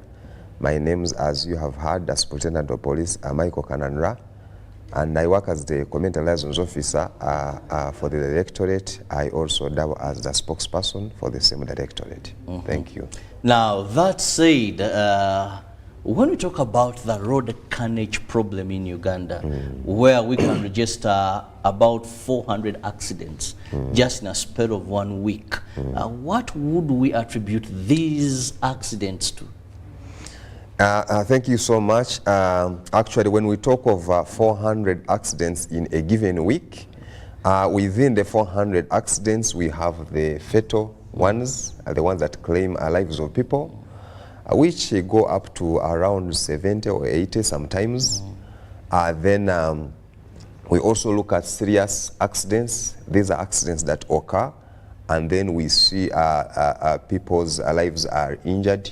Yeah, they are injured, people are injured and seriously injured, where people are admitted to various hospitals. You know what it means? That they can no longer earn bread for their families, and they of course spending. Actually, some of them go ahead and die. Some survive, but of course after a good month in hospital, we all know what that one means. Then now we also, that one normally they range around to between 200 to 300. Then we also look at minor accidents. Minor accidents, it is where we have only the motor vehicles or motorcycles involved in accidents, and there are no lives either lost or lives either injured. So when you look at that, of course, that is a big number. It's very unfortunate that really we can lose 70 to 80 people in a given week. And now the question, you have put it clear that what could be causing all this? To our viewers out there, they must understand this, because whenever we go, people have always given views, having actually a totally different opinion on what causes this. Most of the times condemning you police. Yeah, very How good. do you have all these accidents? That's right. With so many police officers, we see almost everywhere visibility. Yeah, I have really witnessed that. And I want to talk to people that what has always caused these accidents is entirely human error. Human error, when we talk of human error, we go ahead to look at reckless driving. Reckless driving, when I talk of also reckless driving, within reckless driving there are many other things, but the leading cause among or within reckless driving, it has been speeding. Exactly. It has been speeding followed by improper overtaking. Exactly. So speeding means and includes that people tend to drive beyond the prescribed speed limits. Exactly. Two, when we go to improper overtaking, or what we may call careless overtaking, you'll find that people are overtaking in blind corners. People are overtaking in blind corners. People are overtaking on climbing lanes or hills. That is where you cannot see ahead of you, like 200 or even 100 meters ahead of you. So you are not able to see what is coming. You are not able to see, for example, in a corner, what is coming. So because someone is rushing, tends to overtake, and when they overtake, of course, you know what happens. The other person is coming within a corner, you had not seen him and you are not expecting that person, so we witness now what we call a head-on collision. Then also people who also are fond of overtaking when there are a lot of vehicles ahead of them. It is very dangerous. You find that you are trying to overtake, you have like 10, 5, 3 cars, and which are also speeding, by the way, because we are speaking about the highway, for example. All vehicles are trying to speed. And even when as you're trying to speed, you even don't trust your car. Yes. The person you're trying to overtake is also running so fast. Yeah. So what happens is that when the oncoming car comes, you have no way out apart from now witnessing a head-on, or else if you try to dodge, you will get off the road, or you get off this side and knock another car. Then we have also seen where people try to overtake and there are other vehicles overtaking behind. Exactly. So all this has really contributed to accidents that we are witnessing. Then among careless, within a careless, reckless driving, we also continue to look at distracted driving. Distracted driving. Now we leave careless driving. No. Within reckless, there is distracted driving. There is distracted driving. Before you go to distracted driving, there is something you hinted on. That is people driving beyond prescribed speed limits. Yes. Now, how do I know? Because not all our roads have ever been stopped by a police officer. They said you're driving beyond the prescribed speed limits here. Then recently I heard, I think it was the United Nations that revisited the speed when you're moving through, is it trade centers or business centers? Previous, I think it was around 50, now they're telling us that's 30.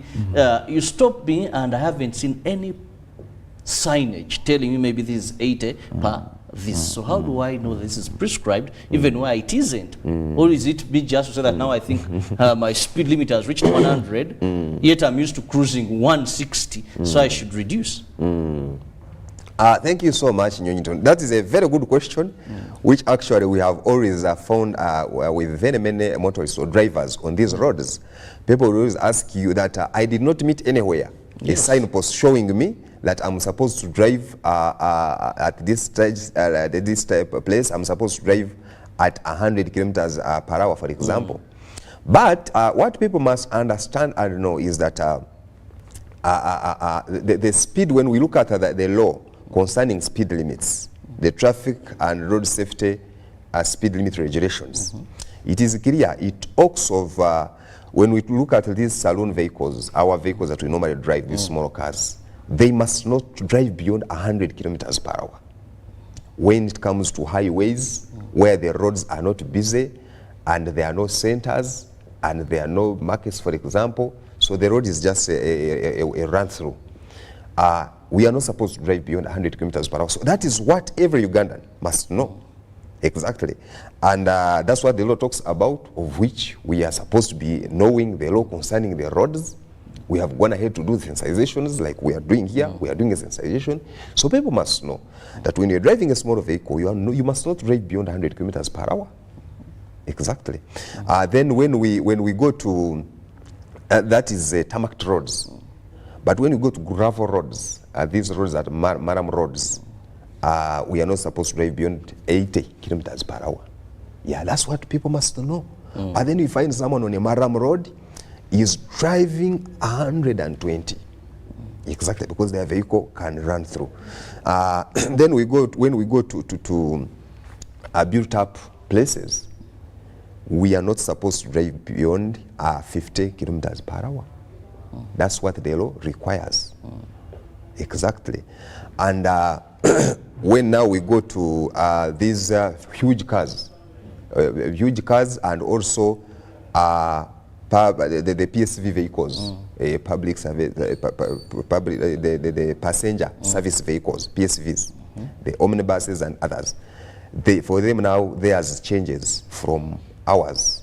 So that one is 80 kilometers per hour. 80 kilometers per hour. And when they also go to gravel roads, it must not exceed 60 kilometers per hour. So it is always wrong to find someone on a maram road. On board he has 14 passengers and this person is driving 100 kilometers per hour. It's very dangerous and it's very wrong. It contravenes with the law. And of course, when I talk of the PSV vehicles, I mean trailers. I also talk about the trailers. I talk about the buses. That category. Okay. And when it comes to the built-up towns, it also remains the same, which is 50 kilometers per hour. So that is what really all motorists must understand. So you don't really need to wait to meet a signpost to understand that this is what the signpost is telling me. Actually, I was also witnessing that when we were on expressway. Of course, on that expressway, it is also supposed to be 100 kilometers per hour. The maximum you should drive is 100 kilometers per hour. So if you find someone telling you, you would find someone at 140, and they tell you, we have not seen the signpost anywhere. But I want also to tell you that in some other places where we have those signposts, people don't also mind to read signposts.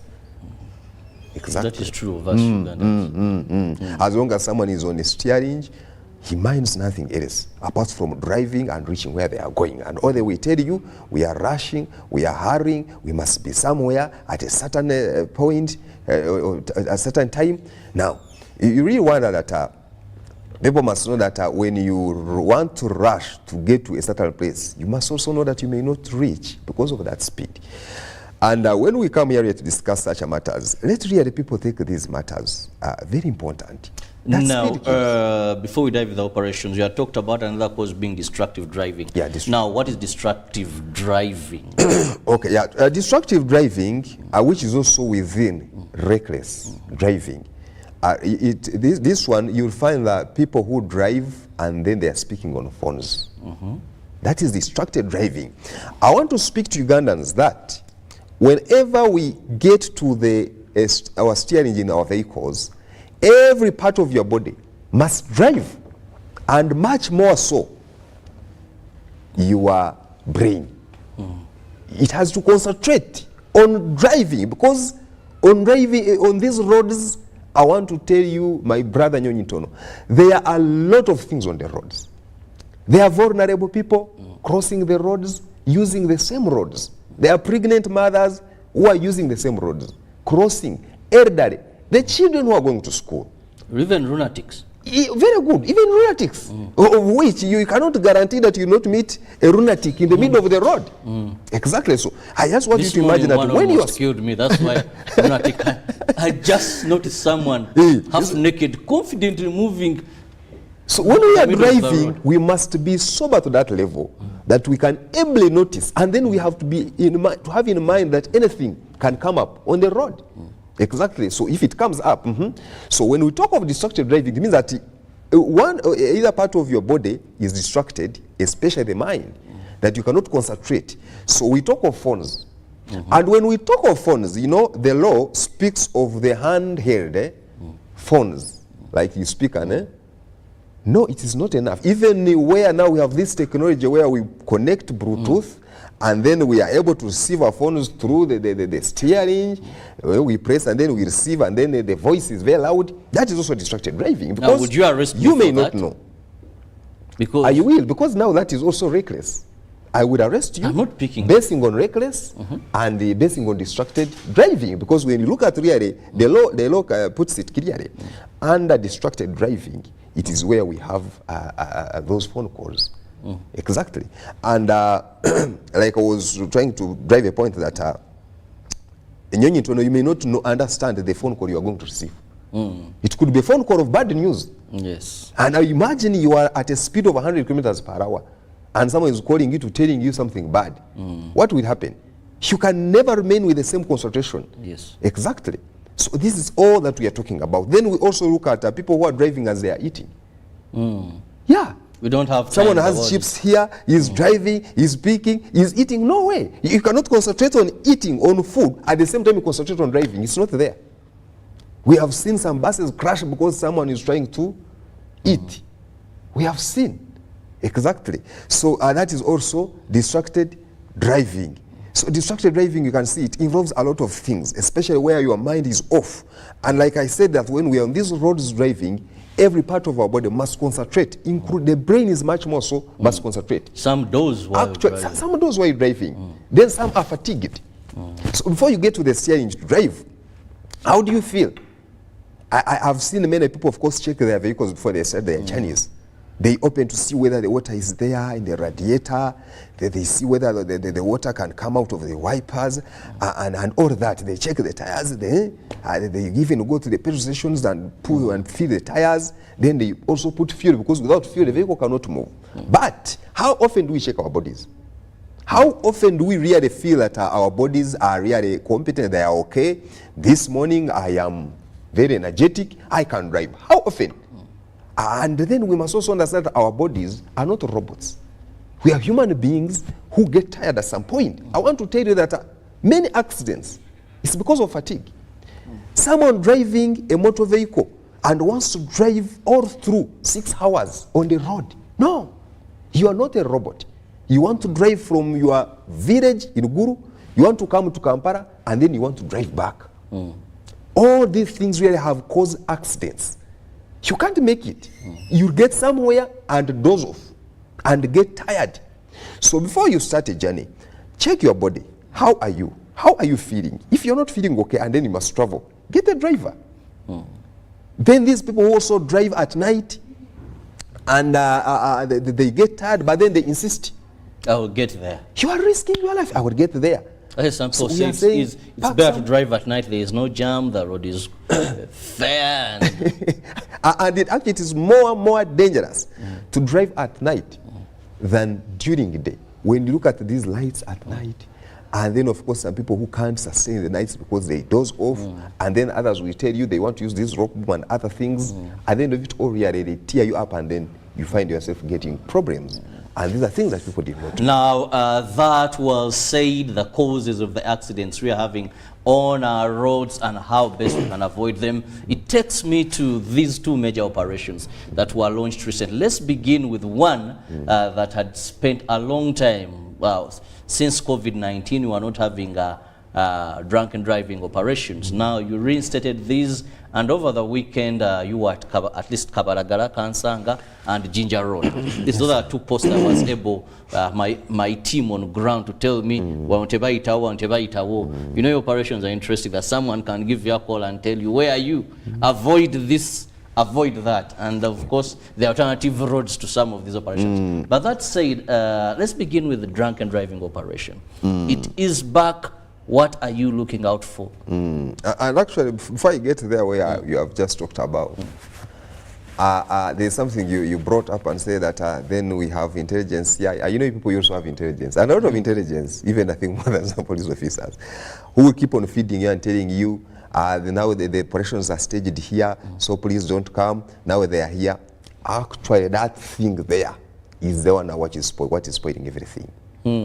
Now, you really wonder whose life is protected.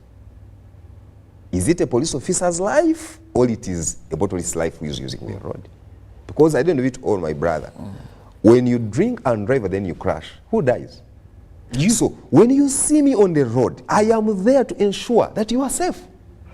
So why should you now again go ahead to have that intelligence to dodge? You are dodging to meet death? Yeah, that's what it means. So I'd rather come to you and you arrest me? Yeah, you'd rather come to me and arrest you. you know? Have fun. Let's get real. Okay. Now, I'd rather go into a roadblock. Yes. Yes. Because really you may not know. Let me just inform our viewers that you can be part of the topic of discussion this morning by simply using the number on your screen and send me a WhatsApp message or a text message. I'm with the traffic directorate spokesperson of the Uganda Police, the man who speaks on behalf of the force when it comes to issues of traffic.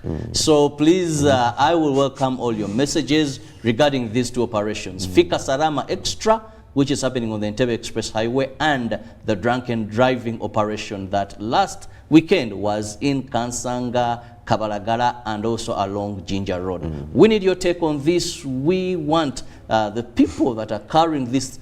He says he's doing it to save you. Don't run away from these operations. If you've taken some bottles, rather go get arrested but have a safe day than passing in those shortcuts, then you end up causing accidents or dying. Now, let's go to what we are looking out for, beginning with the drunken. Okay, so on that then, of course, don't dodge operations to meet death. Just come straight into the Come straight into operations. The drink drive operations, it is true they began last week on Friday. Of course, after consulting the Ministry of Health, which had put a ban on the same. And after, of course, the meeting, having several meetings with our director, we really resolved to have these things come back. And I know one of the reasons why what people are raising, they used to say that we are using one mouthpiece on different people. That is wrong. That is wrong. So we had also to prove to the ministry that for sure we have a number of these mouthpieces, and then each person has his. If you want, we shall give it to you. You open it yourself. Actually, the operations I've been part of, not as an enforcer, they give it to you sealed. It is you to open that tube. It is you to open to ensure that you place it on the breathalyzer. Exactly. So that's what we are doing. Actually, on the same, on Friday, I think we shall have a press briefing at Natete to really to talk to Ugandans on the same and show them what we are doing. So when those operations, of course, began, they will also help us because when we talk of also reckless driving, drink driving also comes in there. It is also part of reckless driving, where people drive under the influence of alcohol. So these operations have begun, and they are not about to stop. Now, what happens in these operations? I come, I'm driving, I could have taken one bottle. Is it a no-drink drive? Are there some levels? Because this is important for the sensitization that you people look out to. And in case I'm found not worthy driving, is it an arrest? Is it an express penalty? What's my fate? What you started with is that whenever we measure you, we have the content that we are looking for. That is one. And of course, to these people who are driving private cars and they're driving themselves, there is a limit that you must not go beyond. So if you go like one bottle, it could be fine. As long as our machine is there, indicate and show us. Those are things that so technical people may not understand. But to like a one bottle, to a person who is driving him or herself, that wouldn't be a problem. But to drivers who drive passengers, they must not taste anything. Whether one bottle, whether a quarter bottle, whether half. As long as our machines detect anything and you have passengers on board, that one we take you. But these other ones, we have a limit that we are looking for.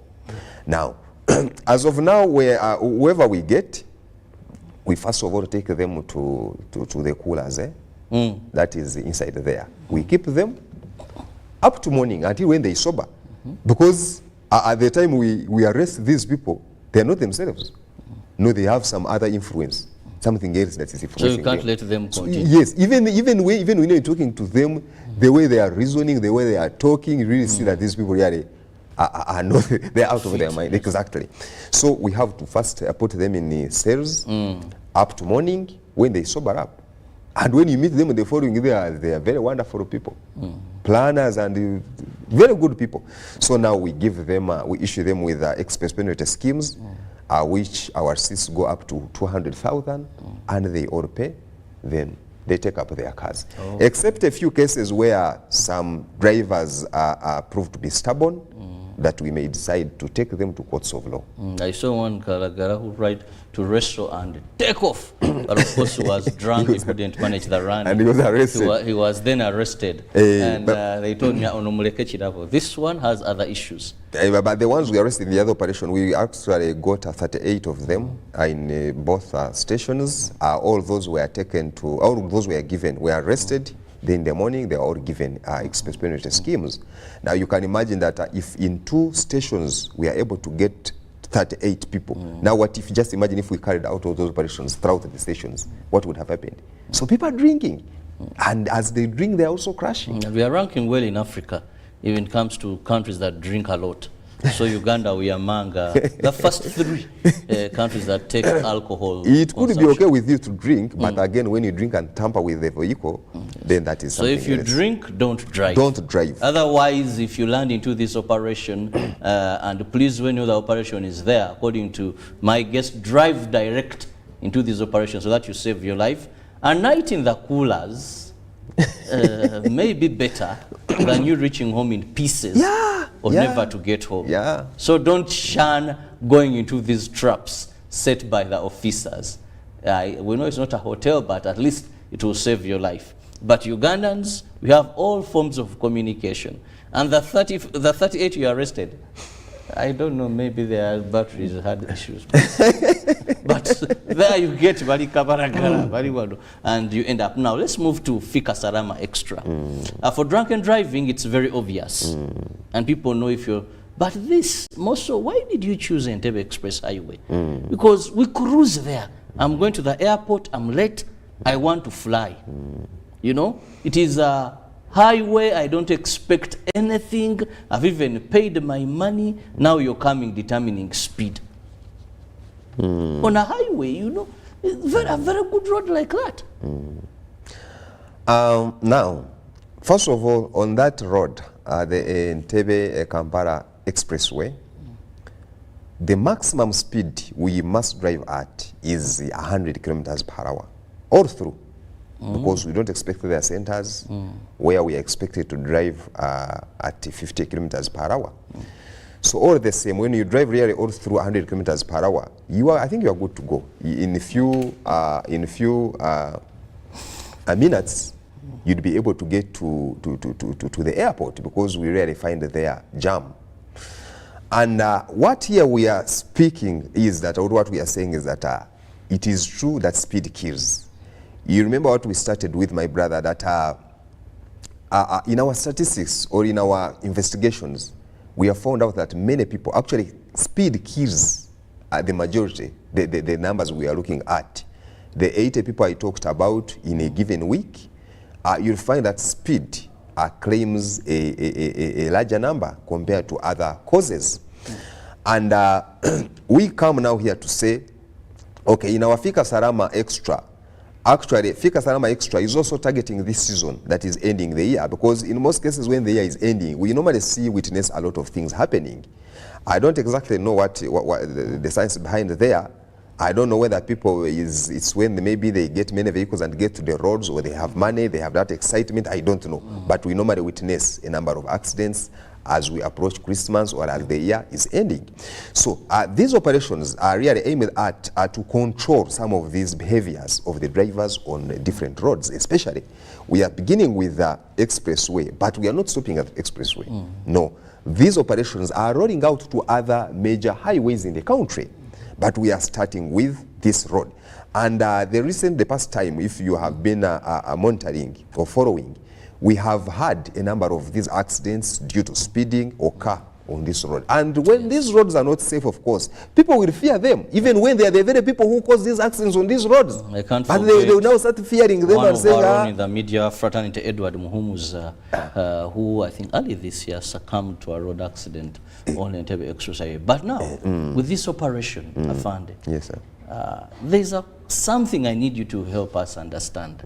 I've not, you see, there's this technology thing you're using, saying we got you through technology, our cameras in Naguru communicated to us. What is this you're bringing? I've not seen a speed gun, then you're stopping me, then saying your cameras from Naguru communicated to you. Now, what is this? That one that we are bringing, Nyonyintono, is that we are also trying to beat your science of intelligence. Where now you start saying, where are they? I have seen them here. So now when you approach us, you try to behave, you show us you are really a very good person on the road. But when you are out of traffic officers, the behaviors are different. Yes. You even move on meeting other motorists, asking them, where are they? Signs. Where are they? They even give signs. They put lights. Like those taxi guys, they know how the lights they put on, and then they are informing you that they are there, even to the extent of the lights they put on, and they tell that the one who is there is very tough. They have the signs. so you can see now, we are also now trying to move ahead of you people. We are trying to move ahead of you by having, we have cameras placed, of course, on this road and on other various roads, which capture for us the number of the vehicle and the speed at which that vehicle is driving at a particular point. And this information is immediately captured and sent to our command center, and then the command center people will send us, who are now in the field, they give us information that this vehicle was driving at this speed with all the evidence, actually. Exactly. So, at these points where there are these cameras of ours, don't expect to meet traffic officers. No. And of course, some people don't know where these cameras are. So that is how now that's how we have been able to net some of them. Actually, I want to tell you that the first day we are there, in 2 hours we were able to get 200 people. I mean, no, not 200, 20 people. Okay. 20 people. But that's a good number. Even when we had announced this and talked about this everywhere. And the following day, we netted 35 vehicles. And guess what? The speed they are driving at is not this normal speed. It is 140, 160. But you see, we normally get to like you can see, we normally get like almost to the exit of the expressway. And when they are approaching, they already have the information that they are traffic officers. So when they are approaching, they are very good. They are very good. They approach us when they are at around 60 kilometers per hour. Or 80. So even when we get them now, they try to challenge us here and there, urge you here and there. I know what I really no. For them, they don't know that for us we have our cameras which are feeding us with this information. And then we tell someone is surprised and shocked. There's someone who was trying to urge out until when we prove it to them. And then of course it is we just tell you, because we are also issuing express penalty schemes. The EPS for speeding is 200,000 shillings. And that's what, as of now, we are doing. We issue these receipts for them to go and pay. But if you argue a lot and then you want to challenge us, then we shall tell you, park your vehicle, and we go to court. Then when we go to court, we shall bring the evidence that you were driving at this speed, at this point, at this time. And then we shall challenge you. Well, now let's look at some of the questions that are coming in from our viewers. And I'll begin with, good morning, my brothers. I'm Peter from Kabohe town. Why do traffic policemen use the same phones over Kaunyemu? Same phones? use the same phones over Kawunyemu? Well, that is not very clear to us. Still, we have, of course, these operations must continue because they are to save our lives, and let drivers follow all rules. Anyone caught against it, good for him to be arrested. Asumani from Busia, thanks for the program. We have another one. Good morning, Uganda. Thanks for the program. I'm following from Mukono UCU. Eating, drinking, speaking on phone, and exceeding speed limits while we drive really is a wrong thing to do. There is nothing else. Let police carry on with its work. Then Kibaya Enoch from Kasese, I beg you to repeat for me, Afande Kananura, what is the speed limit for the various categories of vehicles? Personal cars, PSVs, and heavy trucks. Then, good morning, UBC. I am glad to have this opportunity to forward my complaint to you, the traffic officer. My concern is on Mukono Kayunga Road, where there is overloading and overspeeding of vehicles, even in presence of traffic officers.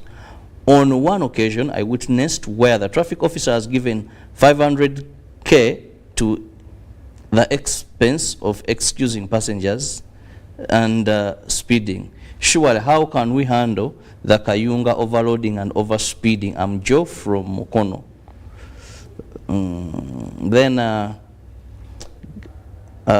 Okay, this one still on the issue of overspeeding and saying this is something we should enforce to the latter. Let's go with those.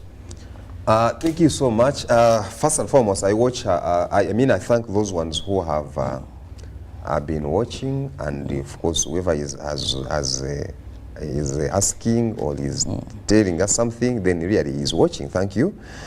And I'd like to go to someone who talked of Kawunyemu from Kaboe. I think he wanted to mean the mouthpiece. No, sir, we don't use the same mouthpiece on different drivers who are drunk.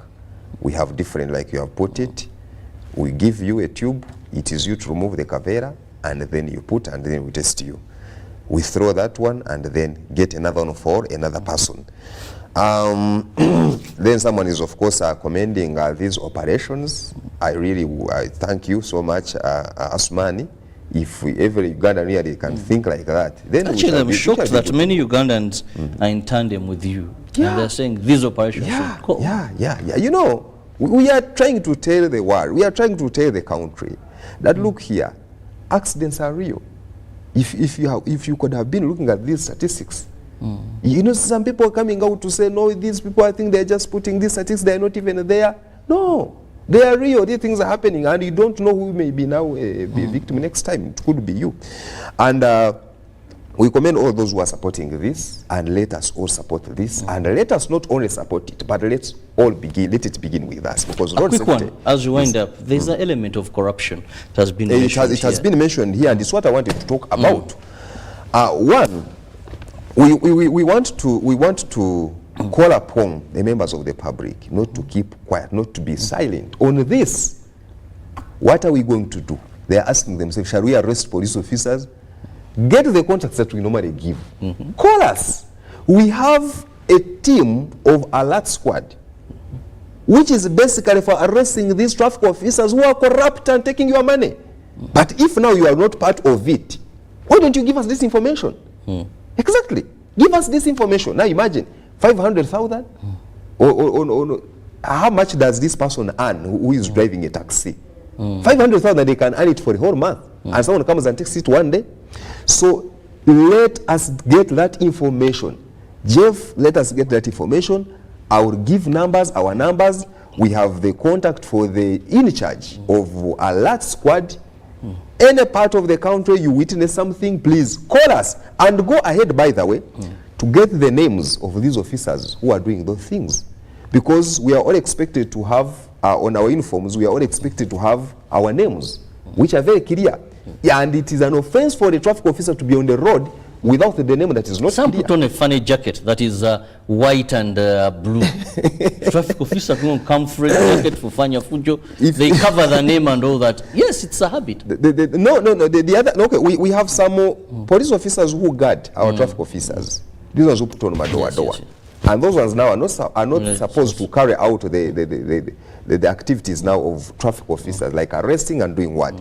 It has to be a traffic officer who is guided by the other one. So we are saying that this traffic officer must have a name, like you are seeing mine here. So if someone does something, you say, Kananra has done this. And then when we give these contacts, call. And when you get these numbers, don't sit on this number. Give it to other 10 Ugandans. Let them know. What I'm speaking here, let it not remain with you. You see, we must really own, I don't know how I can put it. We must own this, love our country, and spread this gospel. We shall have the Saturday. We shall have something on these roads. Let us not leave this thing to the traffic officer. Definitely, Afande, as we walk out of here, what is your parting shot to our viewer?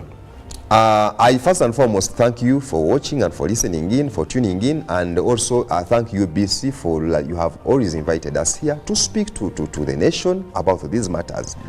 I really call upon all Ugandans. Let us be responsible on these roads. Road safety must be everyone's responsibility. It is not something that we leave to the traffic officers. It is not something that we shall leave to our leaders. At the end of it all, it is us who are perishing on these roads. If you see something that is not usual on roads, any traffic violation, please inform us. We have the number that I'm going to issue. It is in our command center. This number, it can't go through twice when this person has not picked and picked your complaint. Immediately, it is dispersed to the officers who are going to help. It is and it is a toll-free number. You don't need airtime to call this number, unless you have no battery. But if you have battery, just call. It is 0800199099. Any time of the day, any time of the night. Let us have these things. Even when that person drives badly, it is you. If you are seated in a vehicle which is driving carelessly, recklessly, the person is drunk, please don't sit and keep quiet to die. Call and inform traffic. We shall come in and save the situation. Thank you so much. Well, thank you so much for your time and honoring our invitation. Thank you, our viewers. Road safety is a responsibility that all of us must take part to save the hundreds that are perishing on our roads every year and every day, about 12. We need to ensure that this comes to an end. See you in the next hour. Ruben is ready to take you through sports. Good morning.